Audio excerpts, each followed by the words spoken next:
ਸਤਿਗੁਰ ਨਾਨਕ ਪ੍ਰਗਟਿਆ, ਮਿਟੀ ਧੁੰਦ ਜਗ ਚਾਨਣ ਹੋਆ। ਜਿਉ ਕਰ ਸੂਰਜ ਨਿਕਲਿਆ, ਤਾਰੇ ਛਪੇ ਅੰਧੇਰ ਪਲੋਆ। ਸ਼ਬਦ ਗੁਰ ਪੀਰਾ ਗਹਿਰ ਗੰਭੀਰਾ, ਧੰਨ ਧੰਨ ਸ੍ਰੀ ਗੁਰੂ ਗ੍ਰੰਥ ਸਾਹਿਬ ਜੀ ਮਹਾਰਾਜ। ਸਤਿਗੁਰਾਂ ਦੀ ਸਾਜੀ ਨਿਵਾਜੀ ਪਰਮ ਸਨਮਾਨਯੋਗ, ਗੁਰੂ ਰੂਪ ਖਾਲਸਾ ਸਾਧ ਸੰਗਤ। ਜਿਸ ਸਮੇਂ ਸਤਿਗੁਰੂ ਨਾਨਕ ਦੇਵ ਮਹਾਰਾਜ ਜੀ ਨੇ ਸੰਸਾਰ ਦੇ ਵਿੱਚ ਅਵਤਾਰ ਲੈਣਾ ਕੀਤਾ, ਉਸ ਸਮੇਂ ਦੇ ਹਾਲਾਤ ਚਾਰੇ ਪਾਸੇ ਪਾਪਾਂ ਦਾ, ਅਗਿਆਨਤਾ ਦਾ,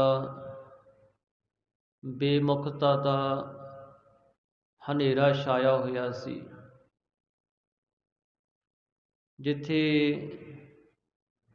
ਸਤਿਗੁਰੂ ਮਹਾਰਾਜ ਜੀ ਨੇ ਅੰਮ੍ਰਿਤ ਬਾਣੀ ਅੰਦਰ ਹੀ ਬਚਨ ਕੀਤੇ ਹਨ,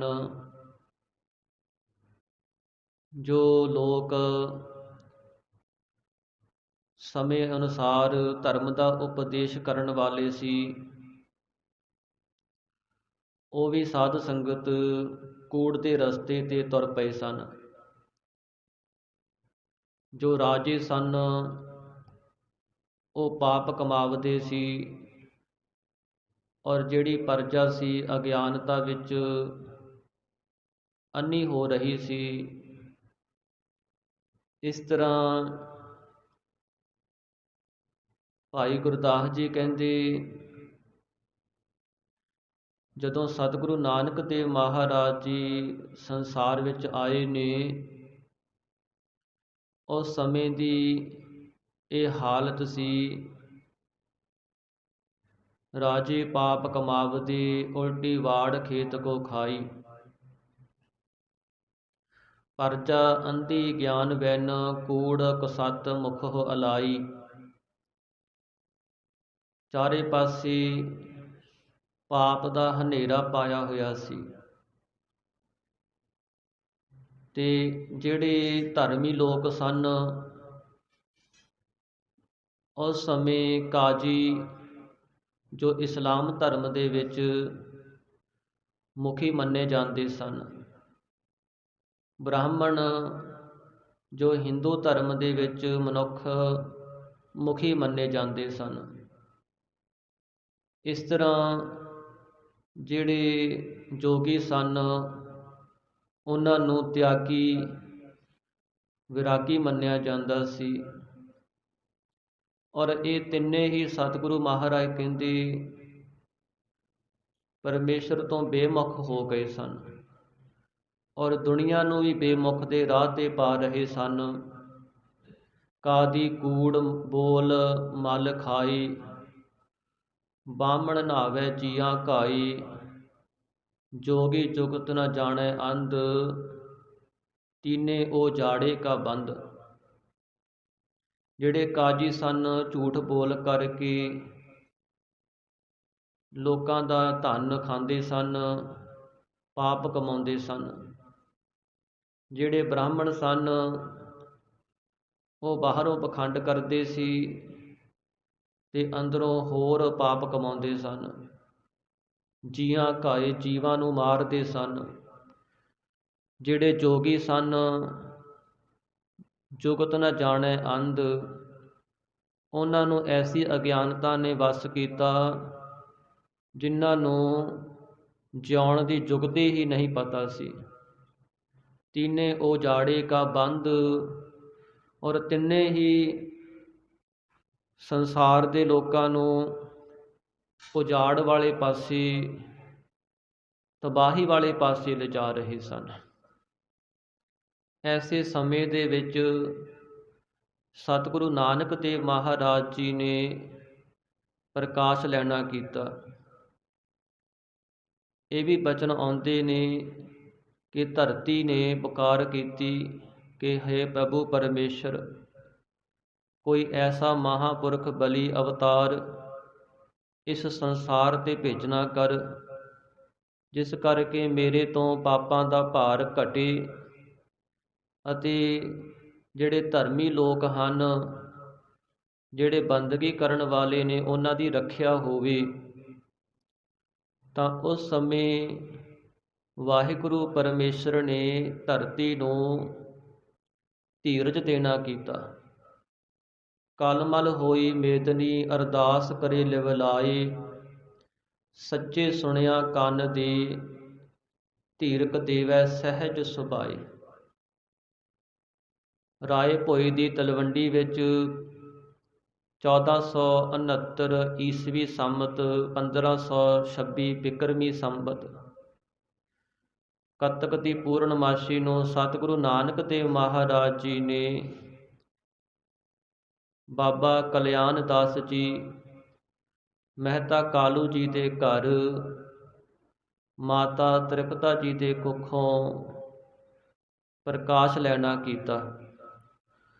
ਉਸ ਸਮੇਂ ਦੌਲਤਾਂ ਦਾਈ, ਜਿਸ ਨੇ ਸਤਿਗੁਰੂ ਮਹਾਰਾਜ ਜੀ ਦੇ ਸਭ ਤੋਂ ਪਹਿਲਾਂ ਦੀਦਾਰ ਕੀਤੇ, ਬਾਬੇ ਮਹਿਤਾ ਕਾਲੂ ਜੀ ਨੂੰ ਕਹਿਣ ਲੱਗੀ ਕਿ ਆਪ ਜੀ ਦਾ ਸਪੁੱਤਰ ਕੋਈ ਆਮ ਬਾਲਕ ਨਹੀਂ ਹੈ। ਸੰਸਾਰ ਦੇ ਵਿੱਚ ਹੋਰ ਬੱਚੇ ਜਨਮ ਲੈਂਦੇ ਨੇ, ਕੋਈ ਬੱਚਾ ਰੋਂਦਾ ਹੈ, ਕੋਈ ਬਿਲਕੁਲ ਉਦਾਸ ਹੁੰਦਾ ਹੈ, ਪਰ ਇਸ ਦੇ ਦੀਦਾਰ ਐਸੇ ਸਨ ਜਿਵੇਂ ਕੋਈ ਬਹੁਤੇ ਮਨੁੱਖ ਇਕੱਠੇ ਹੋ ਕਰਕੇ ਕਿਸੇ ਖੁਸ਼ੀ ਨੂੰ ਮਨਾਉਂਦੇ ਨੇ, ਪ੍ਰਸੰਨਤਾ ਨੂੰ ਕਰਦੇ ਨੇ। ਇਸ ਤਰ੍ਹਾਂ ਜਿਸ ਸਮੇਂ ਤੇਰੇ ਬੱਚੇ ਦਾ ਬਾਲਕ ਦਾ ਜਨਮ ਹੋਇਆ ਬਾਬਾ ਕਾਲੂ, ਮੈਨੂੰ ਮਹਿਸੂਸ ਹੋਇਆ ਹੈ ਕਿ ਤੇਰਾ ਬਾਲਕ ਕੋਈ ਆਮ ਬੱਚਾ ਨਹੀਂ ਹੈ। ਬਾਬਾ ਕਾਲੂ ਜੀ ਨੇ ਸਾਧ ਸੰਗਤ ਪੰਡਤ ਹਰਦਿਆਲ ਜੀ ਨੂੰ ਬੁਲਾਉਣਾ ਕੀਤਾ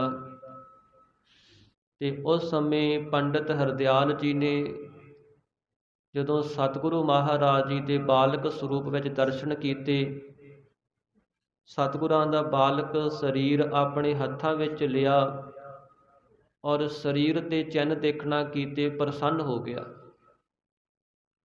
ਔਰ ਇਹ ਬਚਨ ਕੀਤੇ ਕਿ ਬਾਬਾ ਕਾਲੂ ਤੇਰਾ ਬਾਲਕ ਆਮ ਨਹੀਂ ਹੈ, ਇਹ ਕੋਈ ਰੱਬੀ ਅਵਤਾਰ ਹੈ, ਕੋਈ ਮਹਾਂਪੁਰਖ ਹੈ।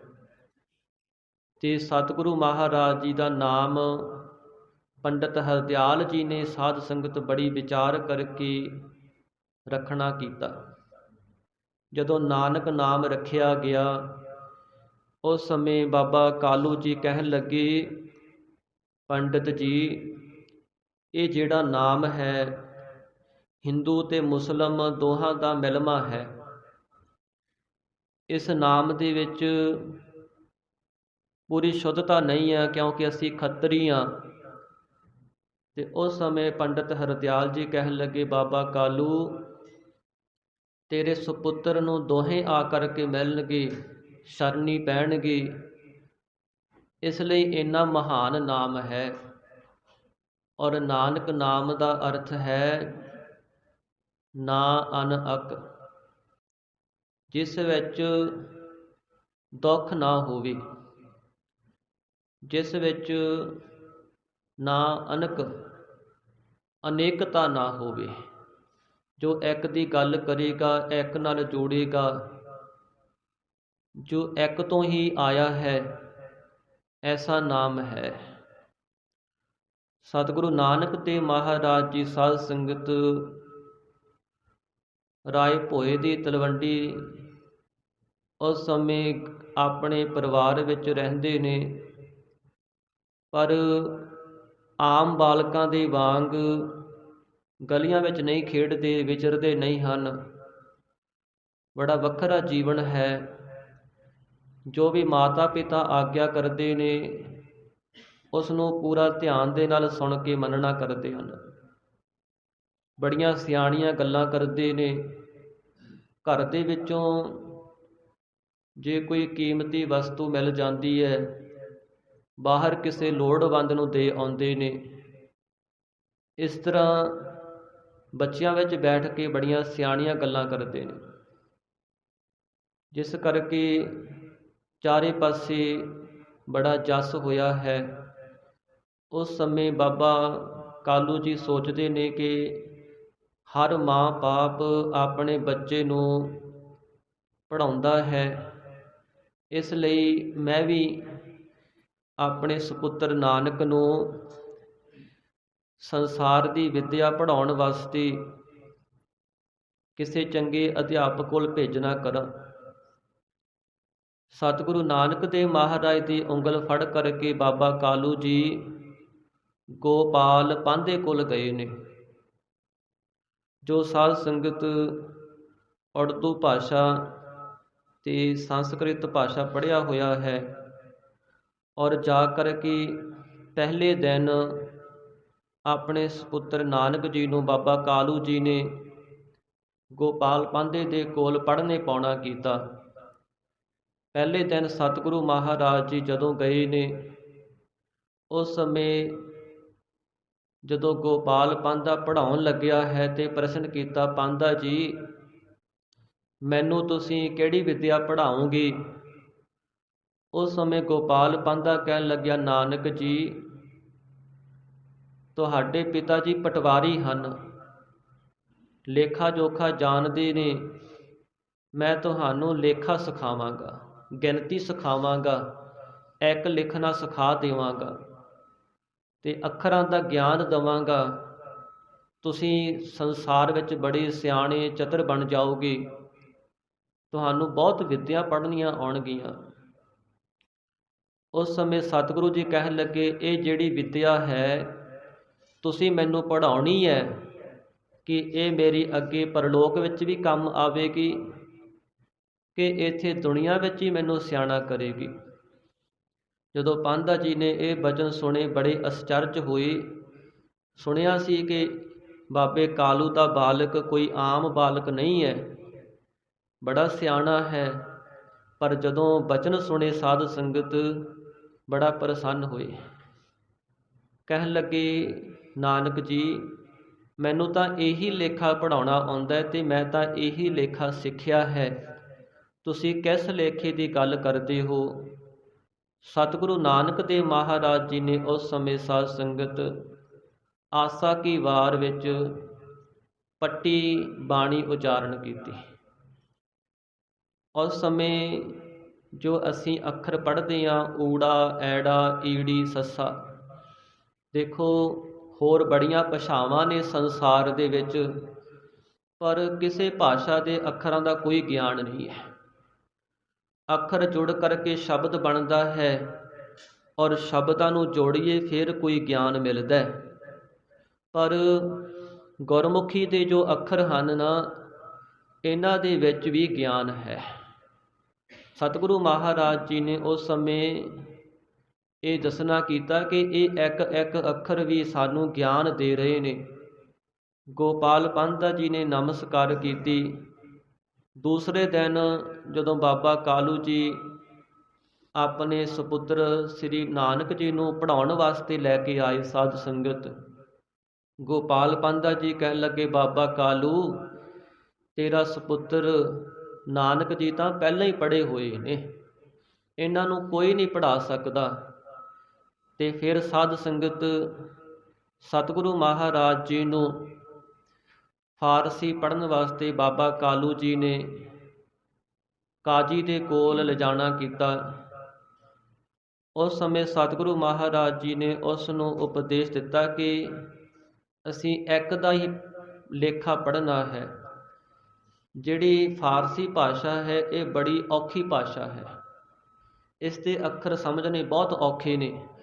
ਪਰ ਸਤਿਗੁਰੂ ਨਾਨਕ ਦੇਵ ਮਹਾਰਾਜ ਜੀ ਨੇ ਪਹਿਲੇ ਦਿਨ ਹੀ ਜਿਹੜੇ ਅੱਖਰ ਪੜ੍ਹੇ ਸਨ ਉਸੇ ਤਰ੍ਹਾਂ ਹੀ ਸੁਣਾ ਦੇਣਾ ਕੀਤੇ। ਜਦੋਂ ਉਸ ਸਮੇਂ ਜੋ ਮੁੱਲਾ ਸੀ ਸਤਿਗੁਰੂ ਮਹਾਰਾਜ ਨੂੰ ਪੜ੍ਹਾਉਣ ਵਾਲਾ ਨੂਰਦੀਨ ਬੜਾ ਹੈਰਾਨ ਹੋਇਆ ਤੇ ਇਸ ਨੇ ਬਾਬਾ ਕਾਲੂ ਜੀ ਨੂੰ ਬਚਨ ਕੀਤਾ ਕਿ ਬਾਬਾ ਜੀ ਤੁਹਾਡਾ ਜੋ ਬਾਲਕ ਹੈ ਇਹ ਪਹਿਲਾਂ ਹੀ ਪੜ੍ਹਿਆ ਹੋਇਆ ਹੈ, ਜਦੋਂ ਇੰਨੀ ਗੱਲ ਸੁਣੀ, ਬਾਬਾ ਕਾਲੂ ਜੀ ਸੋਚਦੇ ਨੇ ਕਿ ਮੇਰਾ ਬਾਲਕ ਤਾਂ ਪਹਿਲਾਂ ਹੀ ਪੜ੍ਹਿਆ ਹੋਇਆ ਹੈ, ਪਰ ਫਿਰ ਵੀ ਮੈਨੂੰ ਸੰਸਾਰਕ ਵਿੱਦਿਆ ਤਾਂ ਪੜ੍ਹਾਉਣੀ ਪੈਣੀ ਹੈ। ਤੇ ਸਾਧ ਸੰਗਤ ਫਿਰ ਆਪਣੇ ਘਰ ਲੈ ਆਏ। ਇਸੇ ਤਰ੍ਹਾਂ ਸਮਾਂ ਨਿਕਲਦਾ ਗਿਆ। 7 ਸਾਲ ਦੀ ਉਮਰ ਦੇ ਵਿੱਚ ਗੋਪਾਲ ਪਾਂਧੇ ਕੋਲ ਪੜ੍ਹਨ ਵਾਸਤੇ ਗਏ ਸਨ। ਜਦੋਂ 9-10 ਸਾਲ ਦੀ ਉਮਰ ਹੋਈ, ਉਸ ਸਮੇਂ ਬਾਬਾ ਕਾਲੂ ਜੀ ਨੇ ਵਿਚਾਰ ਕੀਤੀ ਕਿ ਜੋ ਖੱਤਰੀਆਂ ਦੇ ਬੱਚੇ ਹਨ ਉਹਨਾਂ ਦੇ ਜਨੇਊ ਪਾਏ ਹੋਏ ਨੇ, ਮੈਂ ਵੀ ਆਪਣੇ ਸਪੁੱਤਰ ਨਾਨਕ ਜੀ ਨੂੰ ਜਨੇਊ ਪਾਉਣਾ ਕਰਾਂ। ਤੇ ਉਸ ਸਮੇਂ ਪੰਡਤ ਹਰਦਿਆਲ ਜੀ ਨੂੰ, ਹੋਰ ਪੰਡਤਾਂ ਨੂੰ ਸੱਦਣਾ ਕੀਤਾ। ਆਪਣੇ ਬੇਦੀ ਕੁਲ ਦੇ ਸਾਰੇ ਰਿਸ਼ਤੇਦਾਰ, ਸਾਕ ਸੰਬੰਧੀ ਪਰਿਵਾਰ ਇਕੱਠਾ ਕੀਤਾ। ਇਸ ਰਸਮ ਨੂੰ ਪੂਰਾ ਕਰਨ ਵਾਸਤੇ ਉਸ ਸਮੇਂ ਜਦੋਂ ਸਤਿਗੁਰੂ ਨਾਨਕ ਦੇਵ ਮਹਾਰਾਜ ਜੀ ਨੂੰ ਪੰਡਤ ਹਰਦਿਆਲ ਜੀ ਜਨੇਊ ਪਾਉਣ ਲੱਗੇ, ਸਤਿਗੁਰੂ ਮਹਾਰਾਜ ਨੇ ਬਚਨ ਕੀਤਾ ਕਿ ਇਹ ਕਿਸ ਵਾਸਤੇ ਪਾਉਣਾ ਹੈ। ਪੰਡਤ ਹਰਦਿਆਲ ਜੀ ਕਹਿਣ ਲੱਗੇ, ਜਿੰਨੇ ਵੀ ਬ੍ਰਾਹਮਣ ਹਨ, ਖੱਤਰੀ ਹਨ, ਉਹਨਾਂ ਸਾਰਿਆਂ ਨੂੰ ਹੀ ਇਹ ਜਨੇਊ ਪਾਉਣਾ ਪੈਂਦਾ ਹੈ। ਸਤਿਗੁਰੂ ਕਹਿਣ ਲੱਗੇ, ਅਸੀਂ ਇਸ ਜਨੇਊ ਨੂੰ ਨਹੀਂ ਪਾਉਣਾ। ਤੱਗ ਕਪਾਹੋ ਕੱਤੀ ਹੈ, ਬਾਹਮਣ ਵੱਟੇ ਆਏ, ਕੋਹੇ ਬੱਕਰਾ ਨਿੰਨ ਖਾਇਆ, ਸਭ ਕੋ ਆਖੈ ਪਾਏ।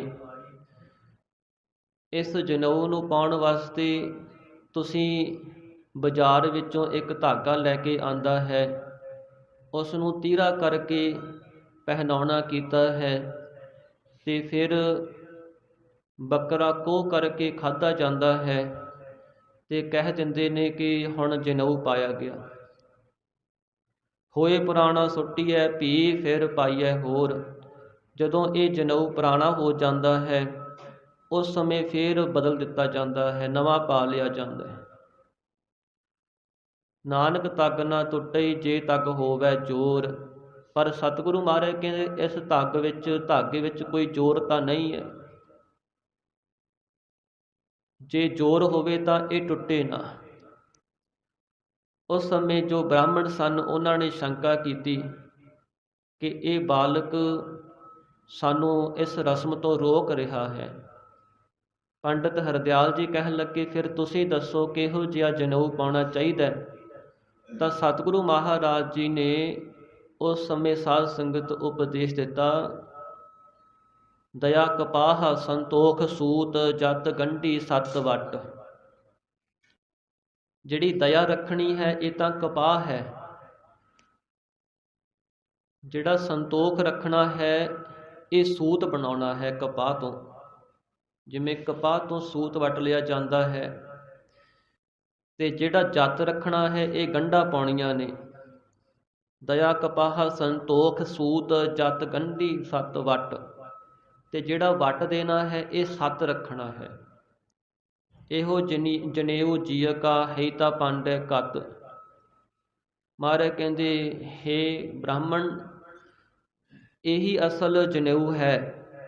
ਜੇ ਤੇਰੇ ਕੋਲ ਇਸ ਤਰ੍ਹਾਂ ਦਾ ਜਨੇਊ ਹੈ ਨਾ, ਤੂੰ ਕਮਾਇਆ ਹੈ ਜਤ, ਸੰਤੋਖ ਰੱਖਿਆ ਹੈ, ਤੂੰ ਸੱਤ ਰੱਖਣਾ ਕੀਤਾ ਹੈ, ਦਇਆ ਕਮਾਈ ਹੈ, ਤੇ ਇਹ ਜਨੇਊ ਤੇਰੇ ਕੋਲ ਹੈ ਤਾਂ ਸਾਨੂੰ ਦੇ, ਇਸ ਦਾ ਕੋਈ ਗਿਆਨ ਦੇ।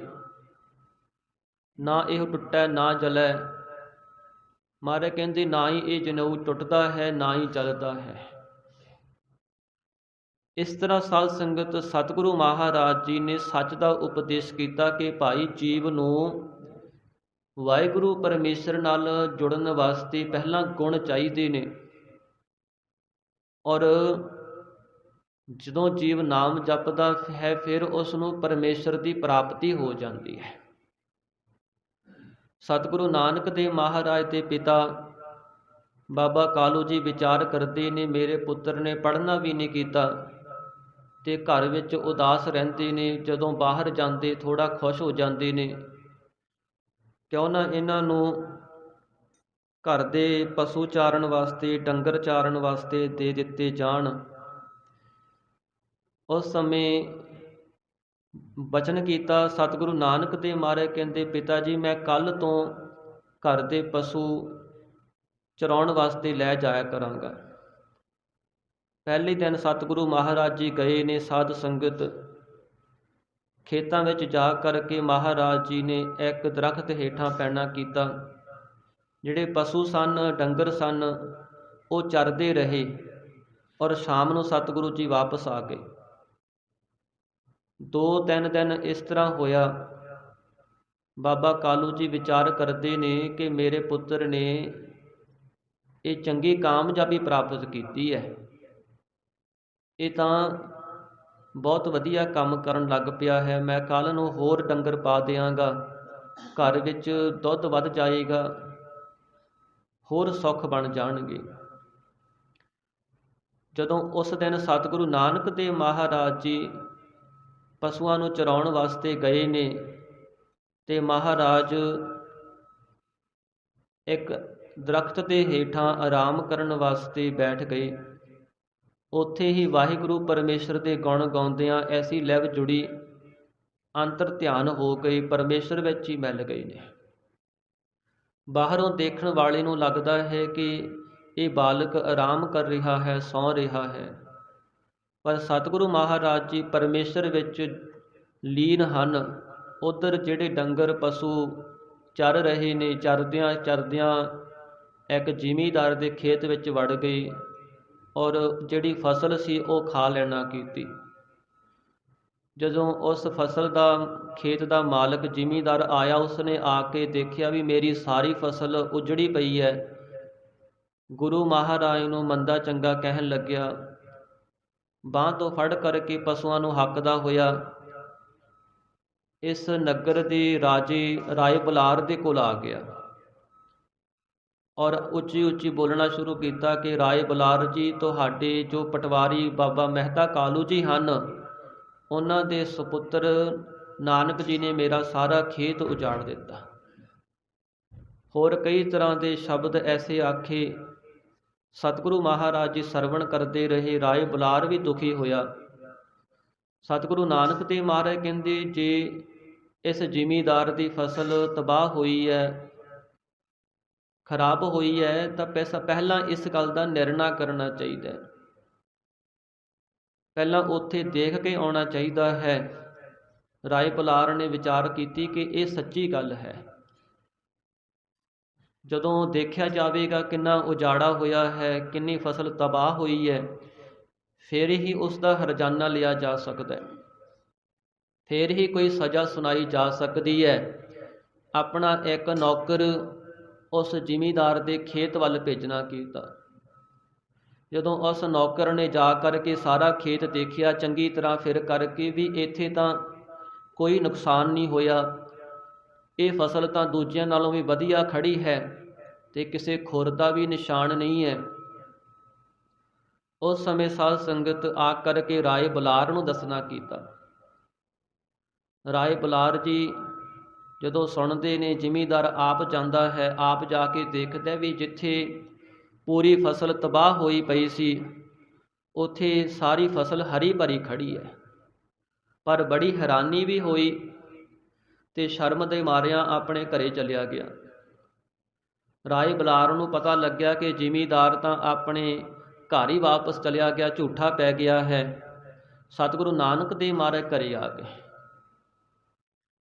ਇਸ ਤਰ੍ਹਾਂ ਹੀ ਸਮਾਂ ਬਤੀਤ ਹੁੰਦਾ ਗਿਆ। ਸਤਿਗੁਰੂ ਨਾਨਕ ਦੇਵ ਮਹਾਰਾਜ ਜੀ ਸਾਧ ਸੰਗਤ ਨਗਰ ਤੋਂ ਬਾਹਰ ਜਾਂਦੇ ਨੇ, ਇਕਾਂਤ ਵਿੱਚ ਬੈਠ ਜਾਂਦੇ ਨੇ। ਜਿੱਥੇ ਬੈਠਦੇ ਹਨ ਉੱਥੇ ਹੀ ਪਰਮੇਸ਼ਰ ਵਾਹਿਗੁਰੂ ਦੇ ਗੁਣ ਗਾਉਂਦਿਆਂ ਸਮਾਧੀ ਲੱਗ ਜਾਂਦੀ ਹੈ। ਔਰ ਇੱਕ ਦਿਨ ਇਸੇ ਤਰ੍ਹਾਂ ਹੀ ਸਤਿਗੁਰੂ ਮਹਾਰਾਜ ਜੀ ਪਏ ਸਨ ਔਰ ਜਿਹੜਾ ਦਰਖਤ ਦਾ ਛਾਵਾਂ ਸੀ ਉਹ ਢਲ ਗਿਆ। ਸਤਿਗੁਰੂ ਮਹਾਰਾਜ ਜੀ ਦੇ ਮੁਖਾਰਬਿੰਦ ਤੇ ਸੂਰਜ ਦੀ ਤਪਸ਼ ਪੈਣ ਲੱਗੀ ਤਾਂ ਕਹਿੰਦੇ ਇੱਕ ਸੱਪ ਨੇ ਆ ਕਰਕੇ ਆਪਣਾ ਫਨ ਖਿਲਾਰਨਾ ਕੀਤਾ ਔਰ ਸਤਿਗੁਰੂ ਮਹਾਰਾਜ ਦੇ ਮੁਖ ਤੇ ਜਿੱਥੇ ਧੁੱਪ ਪੈ ਰਹੀ ਸੀ ਉੱਥੇ ਛਾਂ ਕਰਨਾ ਕੀਤੀ। ਜਦੋਂ ਛਾਂ ਕੀਤੀ, ਕੁਝ ਸਮਾਂ ਹੋਇਆ, ਉੱਧਰ ਰਾਏ ਬੁਲਾਰ ਜੋ ਇਸ ਨਗਰ ਦਾ ਰਾਜਾ ਸੀ, ਉਹ ਆ ਰਿਹਾ ਹੈ ਆਪਣੇ ਨੌਕਰਾਂ ਦੇ ਨਾਲ, ਸਿਪਾਹੀਆਂ ਦੇ ਨਾਲ। ਉਸਨੇ ਦੂਰੋਂ ਦੇਖਣਾ ਕੀਤਾ। ਦੂਰੋਂ ਦੇਖਿਆ ਵੀ ਇੱਕ ਬਾਲਕ ਹੇਠਾਂ ਪਿਆ ਹੈ, ਉੱਪਰ ਸੱਪ ਹੈ, ਫਣ ਖਿਲਾਰਿਆ ਹੋਇਆ ਹੈ। ਮਨ ਵਿੱਚ ਵਿਚਾਰ ਕਰਦਾ ਵੀ ਜਾਂ ਤਾਂ ਇਸ ਸੱਪ ਨੇ ਇਸ ਬੱਚੇ ਨੂੰ ਡੰਗ ਲਿਆ ਹੋਣਾ ਹੈ, ਤੇ ਜਾਂ ਫਿਰ ਕੋਈ ਇਹ ਆਮ ਬਾਲਕ ਨਹੀਂ ਹੈ। ਜਦੋਂ ਥੋੜਾ ਨੇੜੇ ਗਿਆ ਤੇ ਉਹ ਜਿਹੜਾ ਸੱਪ ਸੀ ਸਾਧ ਸੰਗਤ ਉਹ ਚਲਿਆ ਗਿਆ। ਔਰ ਸਤਿਗੁਰੂ ਨਾਨਕ ਦੇਵ ਮਹਾਰਾਜ ਉਸੇ ਤਰ੍ਹਾਂ ਹੀ ਪਏ ਹਨ। ਰਾਏ ਬੁਲਾਰ ਨੇ ਨਮਸਕਾਰ ਕੀਤੀ ਕਿ ਇਹ ਤਾਂ ਬਾਬੇ ਕਾਲੂ ਜੀ ਦੇ ਸੁਪੁੱਤਰ ਸ੍ਰੀ ਨਾਨਕ ਜੀ ਹਨ, ਜਿਨ੍ਹਾਂ ਦੀ ਮੈਂ ਇੰਨੀ ਵਡਿਆਈ ਸੁਣੀ ਹੈ। ਤੇ ਇਹਨਾਂ ਦੇ ਕਰਕੇ ਹੀ ਉਸ ਦਿਨ ਦੇਖੋ ਖੇਤ ਹਰਿਆ ਭਰਿਆ ਹੋ ਗਿਆ। ਉਸ ਦਿਨ ਵੀ ਮੇਰੇ ਮਨ 'ਚ ਸ਼ੰਕਾ ਸੀ, ਪਰ ਅੱਜ ਇਹ ਸ਼ੰਕਾ ਪੂਰੀ ਨਿਵਰਤ ਹੋ ਗਈ ਹੈ। ਇਸੇ ਤਰ੍ਹਾਂ ਹੀ ਸਾਧ ਸੰਗਤ ਕਹਿੰਦੇ ਇੱਕ ਦਿਨ ਸਤਿਗੁਰੂ ਮਹਾਰਾਜ ਜੀ ਇੱਕ ਦਰਖਤ ਦੇ ਹੇਠਾਂ ਪਏ ਸਨ, ਤੇ ਜਿਹੜੀ ਧੁੱਪ ਸੀ ਨਾ ਉਸ ਨੇ ਦੂਜੇ ਦਰਖਤਾਂ ਦੇ ਪਰਛਾਵੇਂ ਢਾਲ ਦਿੱਤੇ ਸਨ, ਪਰ ਉਸੇ ਦਰਖਤ ਦਾ ਜਿਹੜਾ ਪਰਛਾਵਾਂ ਸੀ ਉਸੇ ਤਰ੍ਹਾਂ ਹੀ ਖੜਾ ਸੀ।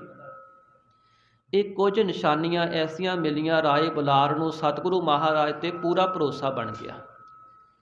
ਗੁਰੂ ਮਹਾਰਾਜ ਜੀ ਪਰਮੇਸ਼ਰ ਦਾ ਅਵਤਾਰ ਹਨ, ਔਰ ਇਹ ਵਾਹਿਗੁਰੂ ਨੇ ਆਪ ਮੇਰੇ ਨਗਰ ਤੇ ਕਿਰਪਾ ਕੀਤੀ ਹੈ। ਇਸ ਤਰ੍ਹਾਂ ਰਾਏ ਬੁਲਾਰ ਸਤਿਗੁਰੂ ਮਹਾਰਾਜ ਦਾ ਬਹੁਤ ਸਤਿਕਾਰ ਕਰਦਾ ਸੀ, ਸ਼ਰਧਾ ਰੱਖਦਾ ਸੀ। ਬਾਬਾ ਕਾਲੂ ਜੀ ਨੇ ਵਿਚਾਰ ਕੀਤੀ ਕਿ ਮੈਂ ਆਪਣੇ ਸੁਪੁੱਤਰ ਨੂੰ ਕਿਸੇ ਖੇਤੀ ਦੇ ਧੰਦੇ ਤੇ ਲਾ ਦੇਣਾ ਕਰਾਂ, ਔਰ ਕਿਹਾ ਕਿ ਸੁਪੁੱਤਰ ਨਾਨਕ ਜੀ, ਜੇ ਤੁਸੀਂ ਆਪਣੇ ਖੇਤ ਕੋਈ ਫਸਲ ਬੀਜ ਲਵੋ ਤਾਂ ਚੰਗੀ ਗੱਲ ਹੈ। ਸਤਿਗੁਰੂ ਮਹਾਰਾਜ ਨੇ ਕਿਹਾ ਪਿਤਾ ਜੀ ਠੀਕ ਹੈ। ਕੁਝ ਕਾਮਿਆਂ ਨੂੰ ਲਾ ਕਰਕੇ ਇਸ ਤਰ੍ਹਾਂ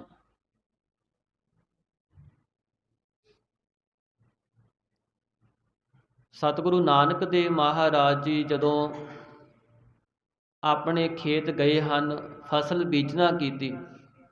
ਜਿਹੜੀ ਨਵੀਂ ਫਸਲ ਬੀਜੀ ਸੀ ਸਾਧ ਸੰਗਤ, ਉਹ ਕਹਿੰਦੇ ਦੂਏ ਤੀਏ ਦਿਨ ਹੀ ਹਰੀ ਹੋ ਗਈ। ਇੰਨੀ ਬਰਕਤ ਪਈ ਕਿ ਸਾਰੀ ਹੀ ਫਸਲ ਹਰੀ ਹੋ ਗਈ। ਜਿਵੇਂ ਅਸੀਂ ਖੇਤ ਬੀਜ ਪਾਉਂਦੇ ਹਾਂ, ਫਸਲ ਬੀਜਦੇ ਹਾਂ, ਕੁਝ ਬੀਜ ਉਹ ਕਿਸੇ ਕਾਰਨ ਕਰਕੇ ਹਰੇ ਨਹੀਂ ਹੁੰਦੇ, ਪਰ ਇੱਧਰ ਜੋ ਸਤਿਗੁਰੂ ਮਹਾਰਾਜ ਨੇ ਬੀਜ ਬੀਜੇ ਸਨ ਸਾਰੇ ਹੀ ਹਰੇ ਭਰੇ ਹੋ ਗਏ, ਔਰ ਬੜੀ ਸੁੰਦਰ ਫਸਲ ਲਹਿਰਾਉਣ ਲੱਗੀ। ਸਤਿਗੁਰੂ ਨਾਨਕ ਦੇਵ ਮਹਾਰਾਜ ਜੀ ਇੱਕ ਦਰਖਤ ਦੇ ਹੇਠਾਂ ਬੈਠੇ ਹੋਏ ਵਾਹਿਗੁਰੂ ਦੇ ਗੁਣ ਗਾ ਰਹੇ ਨੇ। ਬਾਬਾ ਕਾਲੂ ਜੀ ਆਏ, ਦੇਖਿਆ ਵੀ ਮੇਰਾ ਖੇਤ ਤਾਂ ਪੂਰਾ ਹਰਾ ਭਰਾ ਪਿਆ ਹੈ, ਬੜਾ ਸੁੰਦਰ ਹੈ, ਤੇ ਮੇਰਾ ਪੁੱਤਰ ਤਾਂ ਇੱਕ ਚੰਗਾ ਜ਼ਿਮੀਂਦਾਰ ਬਣ ਜਾਵੇਗਾ। ਕੱਲ੍ਹ ਨੂੰ ਮੈਂ ਹੋਰ ਪੈਲੀ ਲੈ ਕਰਕੇ ਇਹਨਾਂ ਨੂੰ ਠੇਕੇ 'ਤੇ ਦੇ ਦੇਵਾਂਗਾ ਤੇ ਹੋਰ ਕਾਮੇ ਰੱਖ ਦਿਆਂਗਾ। ਇਸ ਤਰ੍ਹਾਂ ਮਨ ਵਿੱਚ ਵਿਚਾਰਦੇ ਨੇ, ਪਰ ਸਤਿਗੁਰੂ ਨਾਨਕ ਦੇਵ ਮਹਾਰਾਜ ਸਭ ਕੁਝ ਜਾਣਦੇ ਹਨ। ਸਤਿਗੁਰੂ ਮਹਾਰਾਜ ਜੀ ਸੋਚਦੇ ਨੇ ਕਿ ਸਾਡੇ ਪਿਤਾ ਜੀ ਤਾਂ ਕੁਝ ਹੋਰ ਆਸਾਂ ਲਾਈ ਬੈਠੇ ਨੇ, ਤੇ ਸਾਡਾ ਤਾਂ ਕਰਮ ਹੋਰ ਹੈ। ਉਸ ਸਮੇਂ ਸਤਿਗੁਰੂ ਮਹਾਰਾਜ ਨੇ ਐਸੀ ਖੇਡ ਵਰਤਾਈ ਸਾਧ ਸੰਗਤ, ਜਿਹੜੇ ਪਸ਼ੂ ਸਨ ਅਵਾਰਾ ਤੁਰੇ ਫਿਰਦੇ ਸਾਰੇ ਹੀ ਉੱਥੇ ਆ ਕੇ ਵੜ ਗਏ, ਜਿਹੜਾ ਨਵਾਂ ਖੇਤ ਬੀਜਿਆ ਸੀ, ਔਰ ਉਹ ਸਾਰਾ ਹੀ ਖੇਤ ਤਬਾਹ ਹੋ ਗਿਆ। ਜਦੋਂ ਬਾਬਾ ਕਾਲੂ ਜੀ ਨੂੰ ਪਤਾ ਲੱਗਿਆ ਤੇ ਬੜੇ ਦੁਖੀ ਹੋਏ। ਫਿਰ ਵਿਚਾਰ ਕੀਤੀ ਕਿ ਇਹਨਾਂ ਨੂੰ ਕਿਸੇ ਵਪਾਰ ਤੇ ਲਾ ਦਈਏ। ਸਤਿਗੁਰੂ ਮਹਾਰਾਜ ਨੂੰ 20 ਰੁਪਏ ਦੇ ਕਰਕੇ ਭਾਈ ਬਾਲਾ ਜੀ ਦੇ ਨਾਲ ਵਪਾਰ ਕਰਨ ਵਾਸਤੇ ਭੇਜਿਆ ਲਾਹੌਰ ਵੱਲ। ਤੇ ਜਦੋਂ ਸਤਿਗੁਰੂ ਮਹਾਰਾਜ ਜੀ ਲਾਹੌਰ ਵੱਲ ਜਾਂਦੇ ਨੇ, ਪਿਤਾ ਜੀ ਨੇ ਬਚਨ ਕੀਤੇ ਸਨ ਕਿ ਨਾਨਕ ਜੀ ਐਸਾ ਕੋਈ ਵਪਾਰ ਕਰਿਓ ਜਿਹੜਾ ਤੁਹਾਨੂੰ ਸਭ ਤੋਂ ਵਧੀਆ ਲੱਗੇ, ਸਭ ਤੋਂ ਵੱਧ ਖਰਾ ਲੱਗੇ, ਐਸਾ ਕੋਈ ਵਪਾਰ ਕਰਕੇ ਆਇਓ, ਚੰਗਾ ਲਾਭ ਪ੍ਰਾਪਤ ਹੋ ਜਾਵੇ। ਸਤਿਗੁਰੂ ਨਾਨਕ ਦੇਵ ਮਹਾਰਾਜ ਜੀ ਵਿਚਾਰ ਕਰਦੇ ਨੇ कि ਜਿਹੜਾ ਭੁੱਖੇ ਕਿਸੇ ਅਤਿਥੀ ਨੂੰ ਲੰਗਰ ਛਕਾ ਦੇਣਾ ਹੈ, ਪ੍ਰਸ਼ਾਦਾ ਛਕਾ ਦੇਣਾ ਹੈ, ਇਸ ਤੋਂ ਵੱਡਾ ਕੋਈ ਵਪਾਰ ਨਹੀਂ ਹੈ। ਸਤਿਗੁਰੂ ਮਹਾਰਾਜ ਜੀ ਨੇ ਚੂਹੜ ਕਾਣੇ ਪਿੰਡ ਦੇ ਵਿੱਚ ਕੁਝ ਫਕੀਰ ਬੈਠੇ ਸਨ, ਸਾਧ ਸੰਗਤ ਕਈ ਦਿਨਾਂ ਤੋਂ ਭੁੱਖੇ ਸਨ, ਉਹਨਾਂ ਨੂੰ ਪ੍ਰਸ਼ਾਦਾ ਛਕਾ ਦਿੱਤਾ, ਰਸਤ ਲਿਆ ਕਰਕੇ ਦੇਣਾ ਕੀਤੀ। ਤੇ ਜਦੋਂ ਵਾਪਸ ਆਈ ਤੇ ਬਾਬਾ ਕਾਲੂ ਜੀ ਨੂੰ ਪਤਾ ਲੱਗਿਆ, ਗੁੱਸੇ ਹੋਏ। ਇੱਥੋਂ ਤੱਕ ਇਤਿਹਾਸ ਕਹਿੰਦਾ ਹੈ ਕਿ ਬਾਬਾ ਕਾਲੂ ਜੀ ਨੇ ਜਦੋਂ ਦੇਖਿਆ ਕਿ ਮੇਰਾ ਪੁੱਤਰ ਤਾਂ ਕਿਸੇ ਕੰਮ ਵਿੱਚ ਵੀ ਪੂਰਾ ਨਹੀਂ ਉਤਰਦਾ, ਮਨ ਵਿੱਚ ਐਸਾ ਗੁੱਸਾ ਬਣਿਆ ਤੇ ਚਪੇੜ ਵੀ ਮਾਰਨਾ ਕੀਤੀ ਸਤਿਗੁਰੂ ਜੀ ਨੂੰ, ਕਿਉਂਕਿ ਆਪਣੇ ਪੁੱਤਰ ਸਮਝਦੇ ਸਨ। ਤੇ ਬੇਬੇ ਨਾਨਕੀ ਜੀ ਨੂੰ ਪਤਾ ਲੱਗਿਆ, ਬੇਬੇ ਨਾਨਕੀ ਜੀ ਨੇ ਹਟਾਉਣਾ ਕੀਤਾ। ਤੇ ਉਧਰ ਰਾਏ ਬਲਾਰ ਨੂੰ ਪਤਾ ਲੱਗਿਆ। ਰਾਏ ਬਲਾਰ ਜੀ ਸਤਿਗੁਰਾਂ ਨੂੰ ਬੜਾ ਪ੍ਰੇਮ ਕਰਦੇ ਸਨ। ਬਾਬੇ ਕਾਲੂ ਨੂੰ ਵੀ ਆਪਣੇ ਕੋਲ ਬੁਲਾਇਆ, ਸ੍ਰੀ ਗੁਰੂ ਨਾਨਕ ਦੇਵ ਜੀ ਨੂੰ ਵੀ ਆਪਣੇ ਕੋਲ ਬੁਲਾਇਆ। ਬਾਬੇ ਕਾਲੂ ਨੂੰ ਸਮਝਾਉਣ ਲੱਗੇ, ਬਾਬਾ ਕਾਲੂ ਤੇਰਾ ਪੁੱਤਰ ਕੋਈ ਆਮ ਬਾਲਕ ਨਹੀਂ ਹੈ, ਨਾਨਕ ਜੀ ਕਰਕੇ ਮੇਰਾ ਨਗਰ ਵਸਦਾ ਹੈ, ਇੱਥੇ ਇੰਨੀਆਂ ਖੁਸ਼ੀਆਂ ਨੇ, ਸੁੱਖ ਆਨੰਦ ਨੇ, ਤੇ ਤੁਸੀਂ ਆਪਣੇ ਮੋਹ ਦੇ ਪਰਦੇ ਦੂਰ ਕਰਕੇ ਆਪਣੇ ਪੁੱਤਰ ਦੀ ਪਛਾਣ ਕਰਨਾ ਕਰੋ, ਇਹ ਕੌਣ ਨੇ। ਉਸ ਸਮੇਂ ਬਾਬਾ ਕਾਲੂ ਕਹਿੰਦਾ ਕਿ ਰਾਏ ਜੀ ਤੁਸੀਂ ਦੇਖਦੇ ਹੋ ਮੈਂ ਕਈ ਤਰ੍ਹਾਂ ਯਤਨ ਕੀਤੇ, ਪੜ੍ਹਨ ਵਾਸਤੇ ਕੋਸ਼ਿਸ਼ ਕੀਤੀ, ਇਹਨਾਂ ਨੇ ਪੜ੍ਹਨਾ ਨਹੀਂ ਕੀਤਾ। ਫਿਰ ਇਹਨਾਂ ਨੂੰ ਮੈਂ ਕਿਸੇ ਜ਼ਿਮੀਂਦਾਰ ਵਿੱਚ ਪਾਉਣ ਵਾਸਤੇ ਕੋਸ਼ਿਸ਼ ਕੀਤੀ, ਇਹਨਾਂ ਨੇ ਉਹ ਵੀ ਕੰਮ ਨਹੀਂ ਕੀਤਾ। ਹੁਣ ਵਪਾਰ ਵਾਸਤੇ ਭੇਜਣਾ ਕੀਤਾ ਸੀ, ਉੱਥੇ ਵੀ ਜਿਹੜੇ 20 ਰੁਪਈਏ ਸਨ ਉਹ ਭੁੱਖੇ ਸਾਧੂਆਂ ਨੂੰ ਪ੍ਰਸ਼ਾਦਾ ਛਕਾ ਕਰਕੇ ਆ ਗਏ ਨੇ। ਤੇ ਜਦੋਂ ਮੈਂ ਇਹ ਦੇਖਦਾ ਕਿ ਇਹ ਅੱਗੇ ਜਾ ਕੇ ਕੀ ਕਰਨਗੇ, ਤਾਂ ਉਸ ਸਮੇਂ ਰਾਏ ਬੁਲਾਰ ਜੀ ਕਹਿੰਦੇ ਨੇ, ਬਾਬਾ ਕਾਲੂ ਤੈਨੂੰ ਆਪਣੇ 20 ਰੁਪਈਆਂ ਦਾ ਰੋਸ ਹੈ ਨਾ, ਤੇ ਜੇ ਤੂੰ ਕਹੇ ਤਾਂ ਮੈਂ ਤੈਨੂੰ ਇਸ ਤੋਂ ਕਈ ਗੁਣਾ ਦੇ ਦਿੰਦਾ, ਤੇ ਜਦੋਂ ਤੇਰਾ ਕੋਈ ਪੁੱਤਰ ਕੋਈ ਨੁਕਸਾਨ ਕਰਦਾ ਤੇ ਮੇਰੇ ਕੋਲੋਂ ਆ ਕੇ ਪੈਸੇ ਲੈ ਲਿਆ ਕਰ ਜਿੰਨਾ ਨੁਕਸਾਨ ਹੁੰਦਾ, ਕਿਉਂਕਿ ਤੇਰੇ ਪੁੱਤਰ ਕਰਕੇ ਮੈਨੂੰ ਆਪਣੇ ਨਗਰ ਵਿੱਚ ਸੁੱਖ ਹੈ, ਮੈਂ ਤਾਂ ਇਹੀ ਦੇਖਿਆ। ਇੰਨੀ ਸ਼ਰਧਾ ਸੀ ਸਾਧ ਸੰਗਤ ਸਤਿਗੁਰਾਂ ਤੇ। ਪਰ ਬਾਬਾ ਕਾਲੂ ਜੀ ਸਾਧ ਸੰਗਤ ਫਿਰ ਵੀ ਮਨ ਵਿੱਚ ਵਿਚਾਰ ਕਰਦੇ ਨੇ, ਜੋ ਬੇਬੇ ਨਾਨਕੀ ਜੀ ਸਨ ਸਾਧ ਸੰਗਤ, ਇਹਨਾਂ ਦਾ ਰਿਸ਼ਤਾ ਵੀ ਰਾਏ ਬੁਲਾਰ ਜੀ ਨੇ ਕਰਾਇਆ ਸੀ। ਭਾਈਆ ਜੈ ਰਾਮ ਜੀ ਦੇ ਨਾਲ ਬੇਬੇ ਨਾਨਕੀ ਜੀ ਸੁਲਤਾਨਪੁਰ ਵਿਆਹੇ ਹੋਏ ਸਨ। ਅੱਜ ਵੀ ਬੇਬੇ ਜੀ ਦਾ ਉੱਥੇ ਘਰ ਹੈ ਸੁਲਤਾਨਪੁਰ ਵਿੱਚ, ਸ਼ਹਿਰ ਦੇ ਅੰਦਰ। ਤੇ ਸਤਿਗੁਰੂ ਨਾਨਕ ਦੇਵ ਮਹਾਰਾਜ ਜੀ ਨੂੰ ਬਾਬਾ ਕਾਲੂ ਜੀ ਨੂੰ ਬੁਲਾ ਕਰਕੇ ਰਾਏ ਬੁਲਾਰ ਕਹਿੰਦਾ ਹੈ ਕਿ ਤੁਸੀਂ ਆਪਣੇ ਸੁਪੁੱਤਰ ਨਾਨਕ ਜੀ ਨੂੰ ਸੁਲਤਾਨਪੁਰ ਭੇਜ ਦੇਣਾ ਕਰੋ, ਉੱਥੇ ਇਹਨਾਂ ਨੂੰ ਕੋਈ ਕੰਮ ਦਵਾ ਦਿਆਂਗੇ, ਥੋੜ੍ਹੀ ਦੂਰੀ ਬਣੇਗੀ, ਮੋਹ ਬਣ ਜਾਵੇਗਾ, ਨਹੀਂ ਤਾਂ ਕੋਈ ਨਾ ਕੋਈ ਇਸ ਤਰ੍ਹਾਂ ਝਗੜਾ ਚੱਲਦਾ ਰਹਿਣਾ ਹੈ। ਭਾਈ ਜੈ ਰਾਮ ਜੀ ਨੂੰ ਬੁਲਾਇਆ ਗਿਆ ਔਰ ਵਿਚਾਰ ਕੀਤੀ ਤਾਂ ਇਸ ਤਰ੍ਹਾਂ ਸਹਿਮਤੀ ਹੋ ਗਈ।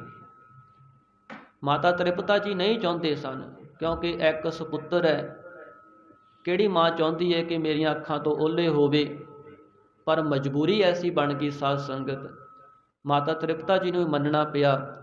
ਸਤਿਗੁਰੂ ਨਾਨਕ ਦੇਵ ਮਹਾਰਾਜ ਜੀ ਭਾਈ ਬਾਲਾ ਜੀ ਦੇ ਨਾਲ ਉਸ ਸਮੇਂ ਸੁਲਤਾਨਪੁਰ ਆਏ ਨੇ, ਔਰ ਭਾਈ ਜੈ ਰਾਮ ਜੀ ਨੇ ਜੋ ਦੌਲਤ ਖਾਂ ਲੋਧੀ ਸੀ ਸੁਲਤਾਨਪੁਰ ਦਾ ਰਾਜਾ, ਇਸ ਦੇ ਨਾਲ ਵਿਚਾਰ ਕੀਤੀ। ਵਿਚਾਰ ਕਰਕੇ ਸਤਿਗੁਰੂ ਨਾਨਕ ਦੇਵ ਮਹਾਰਾਜ ਜੀ ਨੂੰ ਜੋ ਮੋਦੀ ਦਾ ਕੰਮ ਦੇਣਾ ਕੀਤਾ।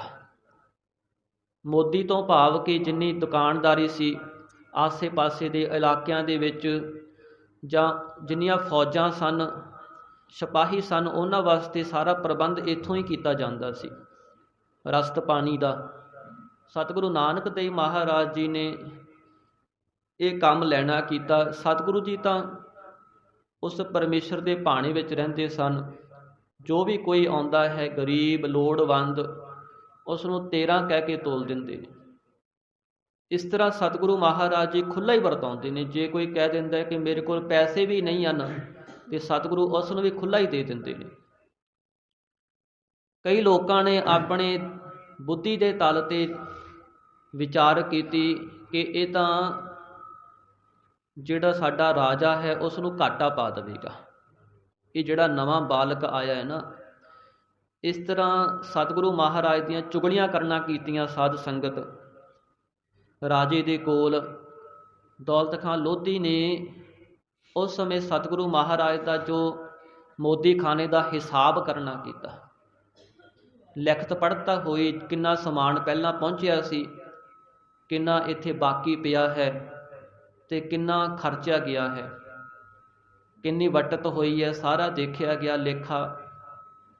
ਸਤਿਗੁਰੂ ਨਾਨਕ ਦੇਵ ਮਹਾਰਾਜ ਜੀ ਦੇ 100 ਤੇ ਕੁਝ ਰੁਪਈਏ ਵੱਧ ਗਏ ਕਿ ਜੋ ਸਤਿਗੁਰੂ ਨਾਨਕ ਦੇਵ ਮਹਾਰਾਜ ਜੀ ਨੇ ਰਾਜੇ ਦੀ ਜਿਹੜੀ ਇਸ ਦੁਕਾਨਦਾਰੀ ਦੇ ਵਿੱਚ ਵਾਧੇ ਵਿੱਚ ਪਾਏ ਸਨ, ਕੋਈ ਘਾਟਾ ਨਹੀਂ ਪਿਆ। ਇਹ ਦੇਖ ਕਰਕੇ ਸਾਰੇ ਹੈਰਾਨ ਹੋ ਗਏ। ਦੌਲਤ ਖਾਂ ਲੋਧੀ ਨੇ ਆਪਣੇ ਕੋਲੋਂ ਹੋਰ ਪੈਸੇ ਦੇ ਕਰਕੇ ਕੋਈ ਨਵਾਂ ਸਮਾਨ ਵੀ ਲਿਆ ਕੇ ਦੇ ਦਿੱਤਾ। ਤੇ ਇਸੇ ਤਰ੍ਹਾਂ ਹੀ ਦੂਰੋਂ ਦੂਰੋਂ ਬੜੇ ਲੋਕ ਆਉਂਦੇ ਨੇ, ਭੀੜ ਲੱਗੀ ਰਹਿੰਦੀ ਹੈ ਸਾਰੀ ਦਿਹਾੜੀ। ਸਤਿਗੁਰੂ ਨਾਨਕ ਦੇਵ ਮਹਾਰਾਜ 13 ਕਹਿ ਕੇ ਤੋਲਦੇ ਨੇ। 3 ਵਾਰ ਲੇਖਾ ਹੋਇਆ, ਦੂਜੀ ਵਾਰ ਫਿਰ ਇਸੇ ਤਰ੍ਹਾਂ ਹੀ ਲੇਖਾ ਹੋਇਆ। ਕਈ ਸਾਲਾਂ ਬਾਅਦ 14 ਸਾਲ ਸਤਿਗੁਰੂ ਨਾਨਕ ਦੇਵ ਮਹਾਰਾਜ ਨੇ ਮੋਦੀ ਖਾਨੇ ਵਿੱਚ ਜੋ ਨੌਕਰੀ ਕੀਤੀ ਹੈ। ਇਹ ਤਾਂ ਹੈ ਤਾਂ ਸਤਿਗੁਰਾਂ ਦਾ ਕੌਤਕ ਹੀ ਸੀ ਇੱਕ। ਤੇ ਸਾਧ ਸੰਗਤ 14 ਸਾਲਾਂ ਵਿੱਚ 3 ਵਾਰ ਲੇਖਾ ਹੋਇਆ। ਕਈ ਸਾਲਾਂ ਬਾਅਦ ਫਿਰ ਲੇਖਾ ਹੋਇਆ ਤੇ ਉਸ ਸਮੇਂ 365 ਰੁਪਈਏ ਇੰਨੇ ਕੁ ਜੋ ਵਾਧੇ ਵਿੱਚ ਸਤਿਗੁਰਾਂ ਦੇ ਨਿਕਲੇ। ਤੇ ਤੀਜੀ ਵਾਰ ਲੇਖਾ ਹੋਇਆ ਜਦੋਂ ਸਤਿਗੁਰੂ ਨਾਨਕ ਦੇਵ ਮਹਾਰਾਜ ਜੀ ਇੱਕ ਦਿਨ ਵੇਈ ਨਦੀ ਰਾਹੀਂ ਸੱਚਖੰਡ ਜਾਂਦੇ ਨੇ।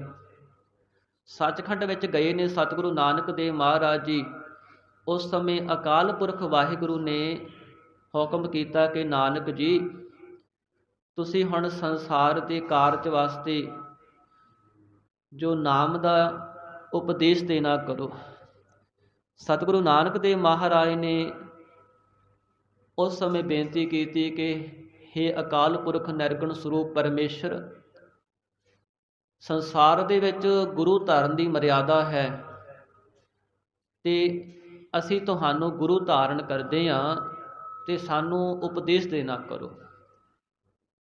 ਵਾਹਿਗੁਰੂ ਅਕਾਲ ਪੁਰਖ ਵੱਲੋਂ ਸਾਧ ਸੰਗਤ ਜੋ ਗੁਰ ਮੰਤਰ ਤੱਕ, ਗੁਰਪ੍ਰਸਾਦ ਤੱਕ ਮੂਲ ਮੰਤਰ ਹੈ ਨਾ, ਇਹ ਸ੍ਰੀ ਗੁਰੂ ਨਾਨਕ ਦੇਵ ਮਹਾਰਾਜ ਨੂੰ ਉਪਦੇਸ਼ ਮਿਲਿਆ ਸੀ।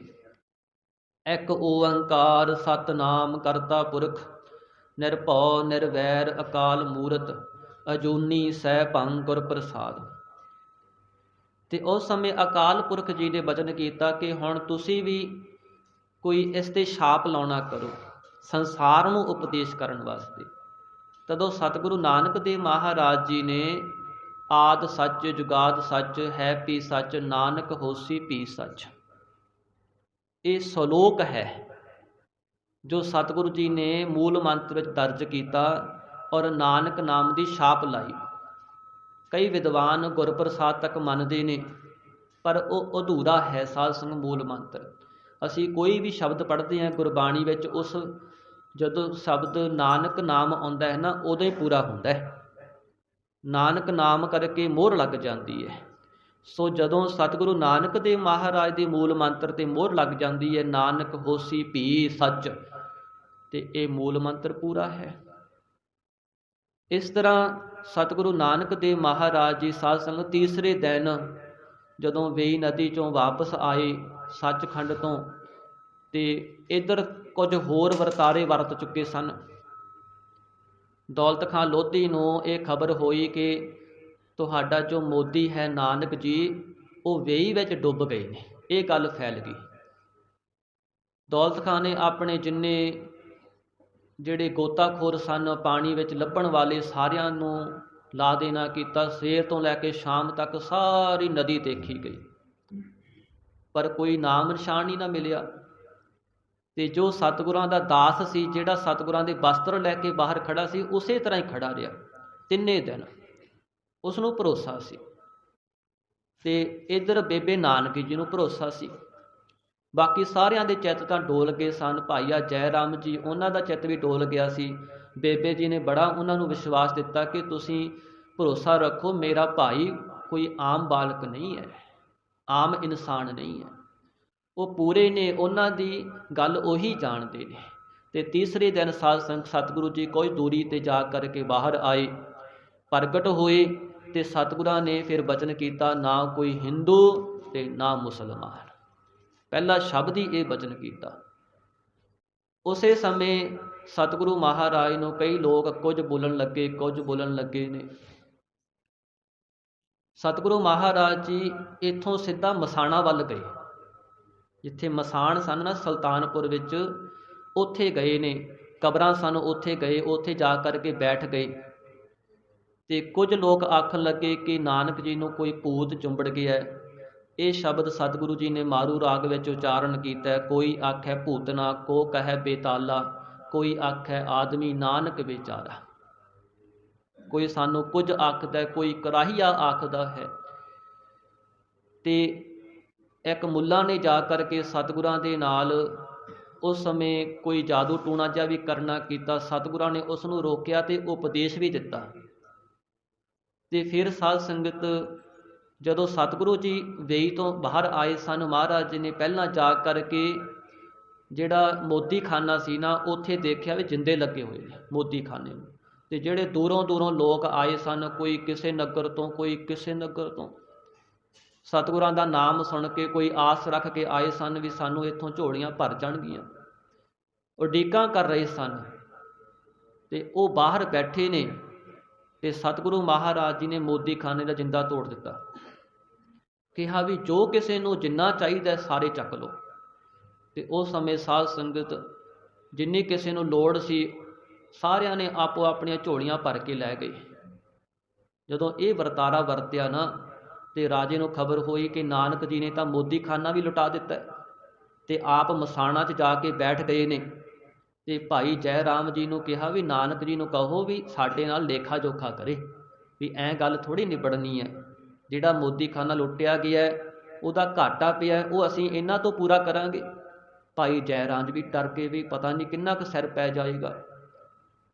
ਤੇ ਉਸ ਸਮੇਂ ਸਾਧ ਸੰਗਤ ਸਤਿਗੁਰੂ ਨਾਨਕ ਦੇਵ ਮਹਾਰਾਜ ਜੀ ਨੂੰ ਭਾਈ ਜੈ ਰਾਮ ਜੀ ਨੇ ਆ ਕੇ ਬੇਨਤੀ ਕੀਤੀ।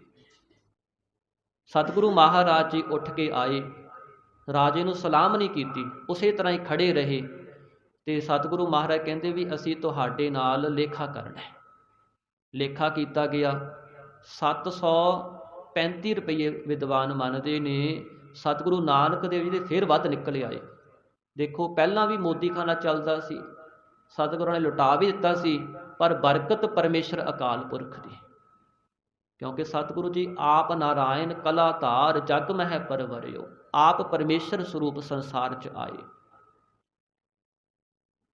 ਤੇ ਇਸ ਤਰ੍ਹਾਂ ਸਾਧ ਸੰਗਤ ਜਿਹੜੇ ਇਹ ਪੈਸੇ ਸਨ, ਫਿਰ ਇਹਨਾਂ ਦਾ ਰੌਲਾ ਪੈ ਗਿਆ ਵੀ ਜਿਹੜੇ ਇਹ ਪੈਸੇ ਨੇ ਇਹ ਗੁਰੂ ਪਾਤਸ਼ਾਹ ਦੇ ਨੇ ਤੇ ਪਰਿਵਾਰ ਨੂੰ ਦਿੱਤੇ ਜਾਣ। ਪਰ ਸਤਿਗੁਰੂ ਜੀ ਨੇ ਕਹਿ ਕਰਕੇ ਅੱਧੇ ਰੁਪਈਏ ਤਾਂ ਫਕੀਰਾਂ ਵਾਸਤੇ ਦੇ ਦਿੱਤੇ ਤੇ ਅੱਧੇ ਪਰਿਵਾਰ ਨੂੰ ਦਵਾ ਦਿੱਤੇ ਸਨ। ਫਿਰ ਮਹਾਰਾਜ ਦਾ ਉਪਦੇਸ਼ ਸੀ ਵੀ ਨਾ ਹੀ ਕੋਈ ਮੁਸਲਮਾਨ ਹੈ, ਨਾ ਹੀ ਕੋਈ ਹਿੰਦੂ ਹੈ। ਤੇ ਇਹ ਗੱਲ ਚਰਚਾ ਵਿੱਚ ਆ ਗਈ। ਜੋ ਵੀ ਜਾਂਦਾ ਹੈ ਸਤਿਗੁਰਾਂ ਤੋਂ ਇਹੀ ਬਚਨ ਸਰਵਣ ਕਰਦਾ ਹੈ, ਨਾ ਕੋਈ ਹਿੰਦੂ ਨਾ ਕੋਈ ਮੁਸਲਮਾਨ। ਤੇ ਉਸ ਸਮੇਂ ਸਾਧ ਸੰਗਤ ਜਿਹੜੇ ਕਾਜੀ ਸਨ, ਉਹਨਾਂ ਨੂੰ ਮੌਕਾ ਮਿਲ ਗਿਆ। ਕਾਜੀ ਨੇ ਵਿਚਾਰ ਕੀਤੀ ਵੀ ਨਾਨਕ ਜੀ ਨੂੰ ਕਹੀਏ ਵੀ ਤੂੰ ਸਾਡੇ ਨਾਲ ਜਾ ਕੇ ਮਸੀਤ ਵਿੱਚ ਪਹਿਲਾਂ ਨਮਾਜ਼ ਪੜ੍ਹਨਾ ਕਰ। ਜੇ ਤੇਰੀ ਨਿਗਾਹ ਵਿੱਚ ਇੰਨੀ ਏਕਤਾ ਹੈ ਨਾ, ਤੇ ਸਾਡੇ ਨਾਲ ਚੱਲ ਫਿਰ। ਕਿਉਂਕਿ ਕੋਈ ਹਿੰਦੂ, ਕੋਈ ਬ੍ਰਾਹਮਣ, ਕੋਈ ਪੰਡਿਤ ਨਮਾਜ਼ ਪੜ੍ਹਦਾ ਹੀ ਨਹੀਂ ਹੈ, ਮਸੀਤ ਵਿੱਚ ਜਾਂਦਾ ਹੀ ਨਹੀਂ ਹੈ। ਦੌਲਤ ਖਾਂ ਲੋਧੀ ਵੀ ਮੰਨ ਗਿਆ ਤੇ ਸਤਿਗੁਰੂ ਨਾਨਕ ਦੇਵ ਮਹਾਰਾਜ ਜੀ ਨੂੰ ਆਪਣੇ ਨਾਲ ਲੈ ਕਰਕੇ ਮਸੀਤ ਵੱਲ ਚਲੇ ਗਏ। ਨਗਰ 'ਚ ਫਿਰ ਚਰਚਾ ਹੋ ਗਈ। ਸਾਰੇ ਜਿੰਨੇ ਹਿੰਦੂ ਸਨ ਜਾਂ ਸਤਿਗੁਰਾਂ ਦੇ ਸਰੀਕੇ ਵਾਲੇ ਸਨ, ਖੱਤਰੀ ਸਨ, ਉਹ ਸਾਰੇ ਵਿਚਾਰ ਕਰਦੇ ਨੇ ਵੀ ਅੱਜ ਤਾਂ ਅਨਰਥ ਹੋ ਜਾਵੇਗਾ। ਕਿਉਂਕਿ ਕੋਈ ਹਿੰਦੂ ਖੱਤਰੀ ਕਦੇ ਨਮਾਜ਼ ਪੜ੍ਹੀ ਨਹੀਂ ਕਿਸੇ ਨੇ, ਇਹ ਤਾਂ ਮੁਸਲਮਾਨਾਂ ਦਾ ਕਰਮ ਹੈ।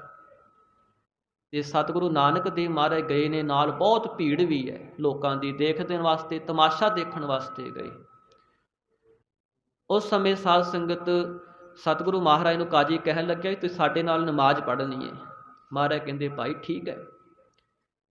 ਹੁਣ ਨਮਾਜ਼ ਪੜ੍ਹਨ ਲੱਗੇ ਨੇ। ਨਮਾਜ਼ ਪੜ੍ਹਦਿਆਂ ਗੋਡਿਆਂ ਭਾਰ ਹੋ ਕਰਕੇ ਉੱਪਰ ਨੂੰ ਹੱਥ ਕਰਕੇ ਬੋਲਣਾ ਪੈਂਦਾ ਹੈ। ਸਤਿਗੁਰੂ ਜੀ ਉਸੇ ਤਰ੍ਹਾਂ ਹੀ ਖੜ੍ਹੇ ਰਹੇ। ਨਮਾਜ਼ ਪੜ੍ਹੀ ਗਈ। ਉਸ ਸਮੇਂ ਦੌਲਤ ਖਾਂ ਨੇ ਕਹਿਣ ਲੱਗ ਕੀਤਾ ਕਿ ਨਾਨਕ ਜੀ ਤੁਸੀਂ ਤਾਂ ਕਹਿੰਦੇ ਸੀ ਅਸੀਂ ਨਮਾਜ਼ ਪੜ੍ਹਾਂਗੇ, ਪਰ ਤੁਸੀਂ ਤਾਂ ਖੜ੍ਹੇ ਹੀ ਰਹੇ, ਨਮਾਜ਼ ਨਹੀਂ ਪੜ੍ਹੀ। ਮਹਾਰਾਜ ਕਹਿੰਦੇ ਦੌਲਤ ਖਾਂ ਤੂੰ ਕਿਹੜਾ ਨਮਾਜ਼ ਪੜ੍ਹੀ ਹੈ? ਕਹਿੰਦਾ ਜੀ ਮੈਂ ਸਾਹਮਣੇ ਆ, ਕਿੰਨੇ ਲੋਕ ਗਵਾਹ ਦਿੰਦੇ ਨੇ, ਮੈਂ ਨਮਾਜ਼ ਪੜ੍ਹੀ ਹੈ। ਸਤਿਗੁਰੂ ਕਹਿੰਦੇ ਨਹੀਂ, ਤੇਰਾ ਮਨ ਜਿਹੜਾ ਸੀ ਨਾ ਕਾਬਲ ਦੇ ਵਿੱਚ ਘੋੜੇ ਖਰੀਦ ਰਿਹਾ ਸੀ, ਉਹਨੇ ਤਾਂ ਨਮਾਜ਼ ਪੜ੍ਹੀ ਨਹੀਂ, ਉਹ ਤਾਂ ਗੈਰ ਹਾਜ਼ਰ ਰਿਹਾ। ਤੇ ਦੌਲਤ ਖਾਨ ਨੂੰ ਫਿਰ ਚੇਤਾ ਆ ਗਿਆ ਵੀ ਮੈਂ ਤਾਂ ਸੱਚੀ ਕਾਬਲ ਦੇ ਵਿੱਚ ਘੋੜਿਆਂ ਬਾਰੇ ਸੋਚ ਰਿਹਾ ਸੀ ਵੀ ਇਸ ਤਰ੍ਹਾਂ ਦੇ ਘੋੜੇ ਲੈ ਕੇ ਆਉਣੇ ਨੇ, ਮੇਰੇ ਨੌਕਰ ਗਏ ਹੋਏ ਨੇ, ਪਤਾ ਨਹੀਂ ਕੀ ਕਰਦੇ ਹੋਣਗੇ, ਐਵੇਂ ਧਨ ਖਰਾਬ ਨਾ ਕਰਕੇ ਆ ਜਾਣ। ਮੈਂ ਤਾਂ ਉੱਧਰ ਗਿਆ ਹੋਇਆ ਸੀ, ਮਨ ਉੱਥੇ ਸੀ। ਨੀਵੀਂ ਪਾ ਲਈ ਤੇ ਕਾਜੀ ਧੋਰਿਆ ਨਹੀਂ ਗਿਆ। ਦੇਖੋ ਕਾਜੀ ਆਪਣਾ ਪਾਜ ਆਪੇ ਲੁਹਾਉਣਾ ਚਾਹੁੰਦਾ ਹੈ। ਕਹਿੰਦਾ ਨਾਨਕ ਜੀ ਜੇ ਦੌਲਤ ਖਾਂ ਨੇ ਤੁਹਾਡੇ ਨਾਲ ਨਮਾਜ਼ ਨਹੀਂ ਪੜ੍ਹੀ ਤਾਂ ਫਿਰ ਮੇਰੇ ਨਾਲ ਪੜ੍ਹ ਲੈਣੀ ਸੀ, ਮੈਂ ਤਾਂ ਤੁਹਾਡੇ ਨਾਲ ਹੀ ਖੜਾ ਸੀ ਨਾ। ਮਹਾਰਾਜ ਕਹਿੰਦੇ ਕਾਜੀ ਤੇਰਾ ਮਨ ਵੀ ਇੱਥੇ ਨਹੀਂ ਸੀ, ਤੇਰਾ ਮਨ ਸੀ ਤੇਰੇ ਘਰੇ, ਕਿਉਂਕਿ ਤੇਰੇ ਘਰੇ ਘੋੜੀ ਨੇ ਵਛੇਰਾ ਦਿੱਤਾ ਹੈ। ਉਹ ਵਛੇਰਾ ਛੋਟਾ ਹੈ ਤੇ ਜਿਹੜਾ ਛੋਟਾ ਵਛੇਰਾ ਹੁੰਦਾ ਚੰਚਲ ਹੁੰਦਾ ਹੈ। ਘਰ ਦੇ ਵਿੱਚ ਇੱਕ ਖੂਹੀ ਹੈ, ਤੈਨੂੰ ਡਰ ਹੈ ਕਿਤੇ ਉਹ ਖੂਹੀ ਵਿੱਚ ਨਾ ਡਿੱਗ ਪਏ ਤੇ ਮੇਰਾ ਵਛੇਰਾ ਮਰ ਜਾਵੇਗਾ, ਤੈਨੂੰ ਇਹ ਡਰ ਹੈ, ਤੇਰਾ ਮਨ ਤਾਂ ਘਰੇ ਤੁਰਿਆ ਫਿਰਦਾ ਸੀ। ਉਸ ਸਮੇਂ ਕਾਜੀ ਨੇ ਵੀ ਨੀਵੀਂ ਪਾ ਲਈ ਤੇ ਸਤਿਗੁਰੂ ਮਹਾਰਾਜ ਦੀ ਜੈ ਜੈਕਾਰ ਹੋਈ। ਸਤਿਗੁਰੂ ਜੀ ਵਾਪਸ ਆ ਕੇ ਦੌਲਤ ਖਾਂ ਵੀ ਉਸ ਦਿਨ ਤੋਂ ਸਤਿਗੁਰਾਂ ਦਾ ਸ਼ਰਧਾਲੂ ਬਣ ਗਿਆ। ਸ਼ਰਧਾ ਆ ਗਈ ਮਨ ਵਿੱਚ ਤੇ ਇਸ ਨੂੰ ਮਹਾਰਾਜ ਨੇ ਉਪਦੇਸ਼ ਵੀ ਦਿੱਤਾ ਸੀ। ਸਾਧ ਸੰਗਤ ਸਤਿਗੁਰੂ ਨਾਨਕ ਦੇਵ ਮਹਾਰਾਜ ਜੀ ਨੇ ਉਸ ਸਮੇਂ ਸਾਧ ਸੰਗਤ ਬਚਨ ਕੀਤਾ ਕਿ ਹੁਣ ਅਸੀਂ ਜੋ ਸੰਸਾਰ ਦੇ ਭਲੇ ਵਾਸਤੇ ਜਾਣਾ ਹੈ। ਇਸ ਸਮੇਂ ਦੇ ਦੌਰਾਨ ਸਤਿਗੁਰੂ ਨਾਨਕ ਦੇਵ ਮਹਾਰਾਜ ਜੀ ਦਾ ਜੋ ਵਿਆਹ ਵੀ ਹੋ ਚੁੱਕਿਆ ਸੀ ਮਾਤਾ ਸੁਲੱਖਣੀ ਜੀ ਦੇ ਨਾਲ। ਬਟਾਲੇ ਨਗਰ ਤੋਂ ਜੋ ਭਾਈ ਮੂਲਾ ਖੱਤਰੀ ਜੀ ਸਨ, ਉਹਨਾਂ ਦੀ ਸੁਪੁੱਤਰੀ ਰੰਧਾਵੇ ਗੋਤ ਸੀ। ਤੇ ਬਾਬਾ ਸਾਹਿਬਜ਼ਾਦੇ ਸ੍ਰੀ ਚੰਦ ਜੀ ਦਾ ਵੀ ਜਨਮ ਹੋ ਚੁੱਕਿਆ ਸੀ। ਤੇ ਉਸ ਸਮੇਂ ਜਦੋਂ ਸਤਿਗੁਰੂ ਨਾਨਕ ਦੇਵ ਮਹਾਰਾਜ ਨੇ ਬਚਨ ਕੀਤਾ ਵੀ ਹੁਣ ਅਸੀਂ ਘਰ-ਬਾਰ ਛੱਡ ਰਹੇ ਹਾਂ, ਅਸੀਂ ਜਾਣਾ ਹੈ। ਦੌਲਤ ਖਾਂ ਕਹਿੰਦਾ ਵੀ ਕਿੱਥੇ ਜਾਣਾ ਤੁਸੀਂ? ਮਹਾਰਾਜ ਕਹਿੰਦੇ ਸੰਸਾਰ ਨੂੰ ਅੱਗ ਲੱਗੀ ਪਈ। ਭਾਈ ਗੁਰਦਾਸ ਜੀ ਨੇ ਬਚਨ ਕੀਤੇ, ਬਾਬਾ ਪਹਿਦਾ ਸੱਚਖੰਡ 9 ਨਿਧ ਨਾਮ ਗਰੀਬੀ ਪਾਈ। ਜਦੋਂ ਸਤਿਗੁਰੂ ਜੀ ਸੱਚਖੰਡ ਗਏ ਨੇ ਨਾ, ਉੱਥੋਂ ਦੇਖੋ ਕੀ ਲੈ ਕੇ ਆਏ ਨੇ ਸਾਡੇ ਵਾਸਤੇ, ਇੱਕ ਗਰੀਬੀ। ਜਿਹੜਾ ਅਸੀਂ ਨਿਮਰਤਾ ਧਾਰਨ ਕਰ ਲੈਂਦੇ ਹਾਂ ਨਾ, ਸਾਡੇ ਅੰਦਰ ਨਿਮਰਤਾ ਬਣ ਜਾਂਦੀ ਹੈ, ਗੁਣ ਆ ਕੇ ਵਸਦੇ ਨੇ, ਇਹ ਗੁਰੂ ਦੀ ਬਖਸ਼ਿਸ਼ ਹੈ।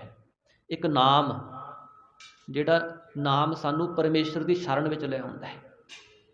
ਕਲਯੁੱਗ ਦੇ ਇਸ ਘੋਰ ਸਮੇਂ ਵਿੱਚ ਮਨੁੱਖ ਬਹੁਤ ਕਲਯੁਗੀ ਹੈ, ਪਰ ਗੁਰੂ ਦਾ ਸ਼ਬਦ ਸਾਨੂੰ ਕਲਯੁਗੀ ਜੀਵਾਂ ਨੂੰ ਸਾਧ ਸੰਗਤ ਪਰਮੇਸ਼ਰ ਦੇ ਨਾਲ ਜੋੜਨ ਵਾਲਾ ਹੈ।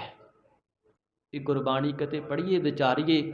ਮਹਾਰਾਜ ਕਹਿੰਦੇ ਮਲ ਮੂਤ ਮੂੜ ਜੇ ਮੁਕਤ ਹੋਤੇ ਸਭ ਲੱਗੇ ਤੇਰੀ ਸਰਣੀ।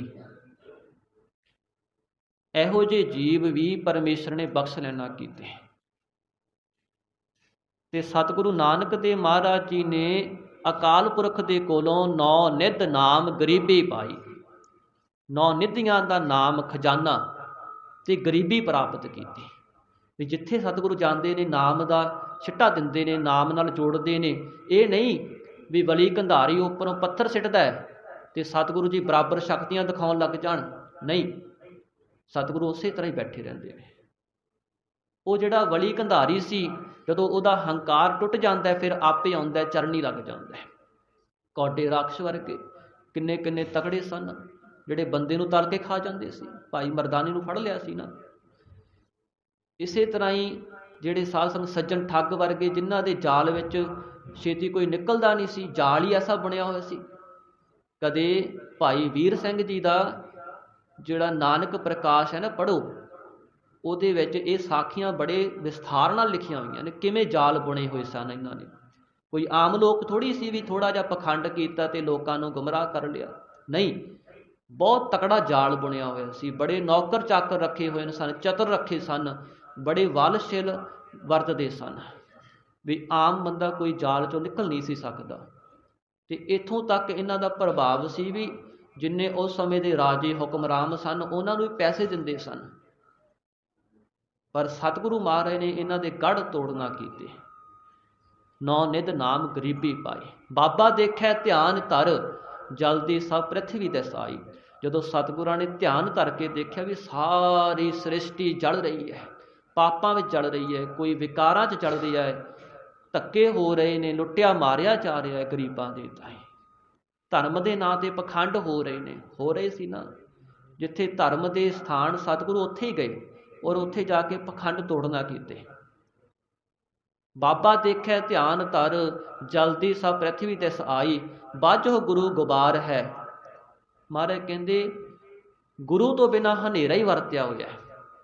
ਜੇ ਜ਼ਿੰਦਗੀ 'ਚ ਗੁਰੂ ਨਹੀਂ ਹੈ ਤੇ ਕਿੰਨਾ ਹਨੇਰਾ ਹੁੰਦਾ ਹੈ, ਮਨੁੱਖ ਕਿੰਨਾ ਭਟਕਦਾ, ਦੂਜਿਆਂ ਨਾਲ ਵੈਰ ਕਰਦਾ। ਤੇ ਜੇ ਸਾਡੀ ਜ਼ਿੰਦਗੀ 'ਚ ਗੁਰੂ ਆ ਜੇ ਤੇ ਇੱਕ ਨਵਾਂ ਜੀਵਨ ਬਣ ਜਾਂਦਾ ਹੈ, ਇਹੀ ਜੀਵਨ ਸੁੱਖ ਵਾਲਾ ਹੋ ਜਾਂਦਾ ਹੈ। ਇਸ ਲਈ ਮਹਾਰਾਜ ਕਹਿੰਦੇ ਗੁਰ ਬਿਨ ਘੋਰ ਅੰਧਾਰ, ਗੁਰੂ ਬਿਨ ਸਮਝ ਨਾ ਆਵੇ। ਗੁਰੂ ਤੋਂ ਬਿਨਾਂ ਜ਼ਿੰਦਗੀ 'ਚ ਹਨੇਰਾ ਹੈ। ਦੇਖੋ ਜ਼ਿੰਦਗੀ ਤਾਂ ਹੋਵੇਗੀ ਪਰ ਹਨੇਰਾ ਹੋਵੇਗਾ। ਹੁਣ ਅਸੀਂ ਕਿਸੇ ਰਸਤੇ ਆਹੀ ਦੇਖ ਲਓ, ਪਿੰਡ ਤਾਂ ਉਹੀ ਹੈ ਨਾ, ਪਰ ਰਾਤ ਦੇ ਸਮੇਂ ਕਿੰਨਾ ਗਾੜਾ ਹਨੇਰਾ ਹੁੰਦਾ। ਗਲੀਆਂ ਵੀ ਉਹੀ ਹੁੰਦੀਆਂ ਨੇ ਜਿੱਥੇ ਅਸੀਂ ਦਿਨ ਰਾਤ ਲੰਘਦੇ ਹਾਂ, ਪਰ ਉਹੀ ਗਲੀਆਂ ਡਰਾਉਣੀਆਂ ਬਣ ਜਾਂਦੀਆਂ ਨੇ, ਸੁੰਨਸਾਨ ਪਈ ਹੁੰਦੀ ਹੈ। ਰਾਤ ਦੇ ਹਨੇਰੇ 'ਚ ਡਰਦਾ ਹੈ ਮਨੁੱਖ, ਤੇ ਜੇ ਹਨੇਰਾ ਐਸਾ ਹੋਵੇ ਫਿਰ ਠੇਡੇ ਵੀ ਵੱਜਦੇ ਨੇ, ਦੁੱਖ ਵੀ ਹੁੰਦਾ। ਜ਼ਿੰਦਗੀ ਉਹੀ ਹੁੰਦੀ ਹੈ, ਗੁਰੂ ਤੋਂ ਬਿਨਾਂ ਜ਼ਿੰਦਗੀ 'ਚ ਹਨੇਰਾ ਹੈ, ਠੇਡੇ ਵੱਜਦੇ ਨੇ, ਦੁਖੀ ਹੈ ਮਨੁੱਖ, ਭੈ ਭੀਤ ਹੁੰਦਾ, ਘਬਰਾਉਂਦਾ। ਪਰ ਜਦੋਂ ਗੁਰੂ ਜ਼ਿੰਦਗੀ 'ਚ ਆ ਜੇ ਨਾ ਤੇ ਫਿਰ ਆਨੰਦ ਸੁੱਖ ਹੈ, ਫਿਰ ਇੱਕ ਸਹਾਰਾ ਬਣ ਜਾਂਦਾ ਹੈ। ਇਸ ਲਈ ਮਹਾਰਾਜ ਕਹਿੰਦੇ ਗੁਰੂ ਤੋਂ ਬਿਨਾਂ ਜ਼ਿੰਦਗੀ 'ਚ ਹਨੇਰਾ ਹੈ। ਭਾਈ ਗੁਰਦਾਸ ਜੀ ਕਹਿੰਦੇ ਬਾਝੋ ਗੁਰੂ ਗੁਬਾਰ ਹੈ, ਕੂੜ ਕਸਤ ਮੁਖੋ ਅਲਾਈ। ਜਿਹੜੀ ਸ੍ਰਿਸ਼ਟੀ ਹੈ ਕੂੜ ਬੋਲਦੇ ਨੇ, ਝੂਠ ਬੋਲਦੇ ਨੇ, ਠੱਗ ਲੈਂਦੇ ਨੇ। ਇਸੇ ਲਈ ਮਹਾਰਾਜ ਨੇ ਕਿਹਾ ਸੀ ਨਾ, ਲਾਹੌਰ ਗਏ ਸੀ ਤੇ ਲਾਹੌਰ ਕੀ ਹੁੰਦਾ ਸੀ, ਸਵੇਰੇ ਕਤਲੇਆਮ। ਜਦੋਂ ਸਤਿਗੁਰੂ ਜੀ ਲਾਹੌਰ ਗਏ ਨੇ ਨਾ ਸਾਧ ਸੰਗਤ, ਤੇ ਉੱਥੇ ਕਸਾਈ ਰਹਿੰਦੇ ਸਨ, ਉਹ ਸਵੇਰੇ ਹੀ ਜਾਨਵਰਾਂ ਨੂੰ ਮਾਰਨਾ ਸ਼ੁਰੂ ਕਰ ਦਿੰਦੇ। ਚੀਂਕ ਝਿਆੜਾ ਪੈਂਦਾ ਸੀ, ਲੜਾਈਆਂ ਝਗੜੇ, ਇੱਕ ਦੂਜੇ ਨੂੰ ਗਾਲਾਂ ਕੱਢਦੇ ਸੀ, ਮੰਦਾ ਬੋਲਦੇ ਸੀ। ਇਸਤਰੀ ਆਪਣੇ ਪਤੀ ਨੂੰ ਮਾੜਾ ਬੋਲਦੀ ਸੀ, ਬੱਚੇ ਆਪਣੇ ਮਾਪਿਆਂ ਨੂੰ ਮਾੜਾ ਬੋਲਦੇ ਸਨ। ਇਸ ਤਰ੍ਹਾਂ ਸਤਿਗੁਰੂ ਮਹਾਰਾਜ ਨੇ ਤਾਂ ਹੀ ਕਿਹਾ ਨਾ, ਲਾਹੌਰ ਸ਼ਹਿਰ ਜ਼ਹਿਰ ਕਹਿਰ। ਮਹਾਰਾਜ ਨੇ ਜ਼ਹਿਰ ਕਹਿਰ ਵਰਤਿਆ ਪਿਆ। ਤੇ 3 ਵਾਰ ਲਾਹੌਰ ਦੇ ਲੋਕ ਸਤਿਗੁਰਾਂ ਦੀ ਸ਼ਰਨ ਵਿੱਚ ਆਏ ਸੀ ਤੇ ਗੁਰੂ ਮਹਾਰਾਜ ਨੇ ਕਿਹਾ ਸੀ ਭਾਈ ਸਿੱਖੀ ਧਾਰਨ ਕਰ ਲਓ, ਪਰ ਇਹ ਮੰਨੇ ਨਹੀਂ ਸੀ, ਕਹਿੰਦੇ ਸਾਡਾ ਕੰਮ ਨਹੀਂ ਹੈ। ਪਰ ਜੋ ਤੀਜੀ ਵਾਰ ਸ਼ਰਨ 'ਚ ਆਏ ਸਾਧ ਸੰਗਤ, ਸ੍ਰੀ ਗੁਰੂ ਅਮਰਦਾਸ ਮਹਾਰਾਜ ਨੇ ਵਿਚਾਰਿਆ ਵੀ ਇਹਨਾਂ ਵਿਚਾਰਿਆਂ ਦੇ ਹੱਥ 'ਚ ਹੈ ਕੀ, ਇਹ ਤਾਂ ਬੀਜ ਹੀ ਇਹੋ ਜਿਹਾ ਜਾਂਦੇ ਨੇ, ਜਿਹੋ ਜਿਹਾ ਬੀਜਾਂਗੇ ਉਹੀ ਵੱਢਾਂਗੇ ਨਾ, ਪਹਿਲਾਂ ਬੀਜਿਆ ਹੀ ਇਹੋ ਜਿਹਾ ਪਿਆ ਇਹਨਾਂ ਨੇ। ਤੇ ਫਿਰ ਸਤਿਗੁਰੂ ਅਮਰਦਾਸ ਮਹਾਰਾਜ ਨੇ ਉਹਨਾਂ ਨੂੰ ਬਖਸ਼ਿਆ ਸੀ। ਤੇ ਫਿਰ ਮਹਾਰਾਜ ਨੇ ਬਚਨ ਕੀਤਾ ਸੀ, ਲਾਹੌਰ ਸ਼ਹਿਰ ਅੰਮ੍ਰਿਤਸਰ ਸਿਫਤੀ ਦਾ ਕਰ। ਲਾਹੌਰ ਜਿਹੜਾ ਸ਼ਹਿਰ ਵਸ ਜਾਵੇਗਾ। ਤੇ ਸ਼ਹਿਰ ਕਿਹੋ ਜਿਹਾ ਵਸਿਆ, ਜਿੱਥੇ ਸ੍ਰੀ ਗੁਰੂ ਰਾਮਦਾਸ ਮਹਾਰਾਜ ਦਾ ਅਵਤਾਰ ਹੋਇਆ ਫਿਰ ਲਾਹੌਰ ਵਿੱਚ। ਫਿਰ ਕਿੰਨੇ ਵੇਖੋ ਉੱਥੇ ਸਿੱਖ ਵੀ ਹੋਏ, ਐਸੇ ਮਹਾਨ ਮਹਾਨ ਲਾਹੌਰ ਦੇ ਸਿੱਖ ਹੋਏ ਨੇ। ਬਾਝੋ ਗੁਰੂ ਗੁਬਾਰ ਹੈ ਕਰਦੀ ਸੁਣੀ ਲੁਕਾਈ। ਬਾਬੇ ਭੇਖ ਬਣਾਇਆ ਉਦਾਸੀ ਦੀ ਰੀਤ ਚਲਾਈ। ਭਾਈ ਗੁਰਦਾਸ ਜੀ ਕਹਿੰਦੇ ਬਾਬੇ ਨੇ ਫਿਰ ਭੇਖ ਵਟਾ ਲਿਆ, ਉਦਾਸੀ ਸਰੀਰ ਤੇ ਉਦਾਸਾਂ ਵਾਲੇ ਕੱਪੜੇ ਪਹਿਨ ਲਏ। ਜਿੱਥੇ ਵੀ ਜਾਂਦੇ ਨੇ ਉਹੋ ਜਿਹਾ ਸਤਿਗੁਰੂ ਭੇਖ ਬਣਾ ਕੇ ਉਹਨਾਂ ਲੋਕਾਂ 'ਚ ਬੈਠਦੇ ਨੇ, ਉਹਨਾਂ ਦਾ ਪਖੰਡ ਜ਼ਾਹਰ ਕਰਕੇ ਫਿਰ ਉਹਨਾਂ ਨੂੰ ਸਮਝਾਉਂਦੇ ਨੇ। ਜਦੋਂ ਪਹਿਲੀ ਵਾਰ ਸਤਿਗੁਰੂ ਗਏ ਨੇ ਏਮਨਾਬਾਦ 'ਚ ਭਾਈ ਲਾਲੋ ਜੀ ਹੋਏ ਨੇ। ਭਾਈ ਲਾਲੋ ਦੇ ਘਰੇ ਰੁਕੇ। ਮਾਗੋ ਜਿਹੜਾ ਭਾਗੋ ਸੀਗਾ, ਮਲਕ ਭਾਗੋ, ਇਹਨੇ ਸਤਿਗੁਰਾਂ ਨੂੰ ਨਿਉਂਦਾ ਦਿੱਤਾ ਸੀ ਵੀ ਸਾਡੇ ਘਰੇ ਆਓ, ਸਾਡੇ ਘਰੇ ਚਾਰੇ ਵਰਨਾਂ ਦੇ ਲੋਕ ਆਉਣੇ ਚਾਹੀਦੇ ਨੇ, ਕਿਉਂਕਿ ਮੈਂ ਬਹੁਤ ਵੱਡਾ ਜੱਗ ਕਰ ਰਿਹਾ। ਪਰ ਸਤਿਗੁਰੂ ਨਹੀਂ ਗਏ। ਕਈ ਵਾਰ ਕਿਹਾ ਪਰ ਮਹਾਰਾਜ ਨਹੀਂ ਗਏ। ਅਤੇ ਆਖਰ ਮਲਕ ਭਾਗੋ ਨੇ ਫਿਰ ਕਿਹਾ ਵੀ ਨਹੀਂ ਤਾਂ ਅਸੀਂ ਹੁਣ ਕੁਝ ਐਸੇ ਬੰਦੇ ਭੇਜਾਂਗੇ ਜਿਹੜੇ ਧੱਕੇ ਨਾਲ ਲੈ ਕੇ ਜਾਣਗੇ, ਜੇ ਤੁਸੀਂ ਨਹੀਂ ਆਉਣਾ ਤਾਂ। ਅਤੇ ਸਤਿਗੁਰੂ ਕਹਿੰਦੇ ਭਾਈ ਸਾਡਾ ਕੋਈ ਕੰਮ ਹੀ ਨਹੀਂ ਹੈ। ਪਰ ਫਿਰ ਮਹਾਰਾਜ ਸਤਿਗੁਰੂ ਉੱਠ ਕੇ ਚਲੇ ਗਏ। ਮਲਕ ਭਾਗੋ ਨੇ ਪ੍ਰਸ਼ਨ ਕੀਤੇ। ਮਹਾਰਾਜ ਕਹਿੰਦੇ ਮਲਕ ਭਾਗੋ, ਜਿਹੜੇ ਤੇਰੇ ਘਰ ਦੇ ਇਹ ਪੂੜੇ ਨੇ ਨਾ, ਇਹਨਾਂ 'ਚ ਗਰੀਬਾਂ ਦਾ ਲਹੂ ਹੈ। ਅਤੇ ਜਿੱਥੇ ਅਸੀਂ ਰਹਿ ਰਹੇ ਸੀ ਉਹ ਇੱਕ ਪਰਮੇਸ਼ਰ ਦਾ ਪਿਆਰਾ ਭਗਤ ਹੈ ਲਾਲੋ, ਉਹਦੇ ਕੋਲ ਸੱਚ ਦੀ ਕਿਰਤ ਹੈ।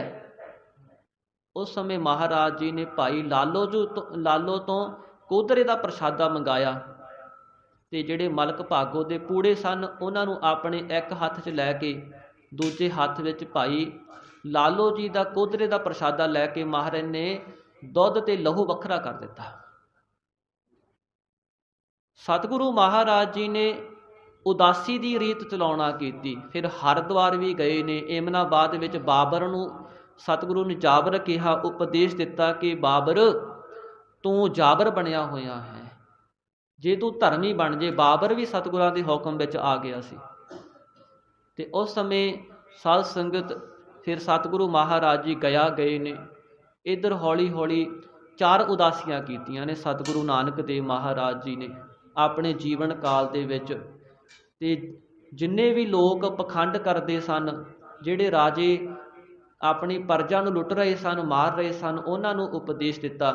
ਦੁਨੀ ਚੰਦ ਵਰਗੇ ਜਿਹੜੇ ਸ਼ਾਹੂਕਾਰ ਬਣ ਕੇ ਲੋਕਾਂ ਨੂੰ ਲੁੱਟ ਰਹੇ ਸਨ, ਲਾਹੌਰ ਦਾ ਸਭ ਤੋਂ ਵੱਡਾ ਸ਼ਾਹੂਕਾਰ ਦੁਨੀ ਚੰਦ, ਜਿਹਨੂੰ ਸਤਿਗੁਰੂ ਜੀ ਨੇ ਸੂਈ ਦੀ ਨੋਕ ਦੇ ਨਾਲ ਹੀ ਸਮਝਾ ਦਿੱਤਾ।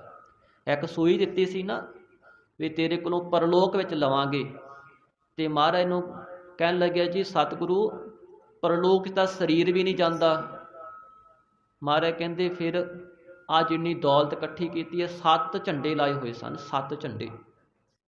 ਉਸ ਸਮੇਂ ਵਿੱਚ ਆਪਣੇ ਘਰ 'ਤੇ ਉਹ ਝੰਡਾ ਲਾਉਂਦਾ ਸੀ ਜਿਹਦੇ ਕੋਲ 1 ਲੱਖ ਰੁਪਈਆ ਹੁੰਦਾ ਸੀ। ਉਸ ਸਮੇਂ 'ਚ ਜਿਹਦੇ ਘਰ 'ਚ 1 ਲੱਖ ਰੁਪਈਆ ਪਿਆ ਹੁੰਦਾ ਸੀ ਨਾ, ਉਹ 1 ਝੰਡਾ ਲਾ ਦਿੰਦਾ ਸੀ। ਅਤੇ ਇਹਨੇ 7 ਝੰਡੇ ਲਾਏ ਹੋਏ ਸਨ ਲੋਕਾਂ ਨੂੰ ਦੱਸਣ ਵਾਸਤੇ ਮੈਂ ਇੰਨਾ ਅਮੀਰ ਹਾਂ।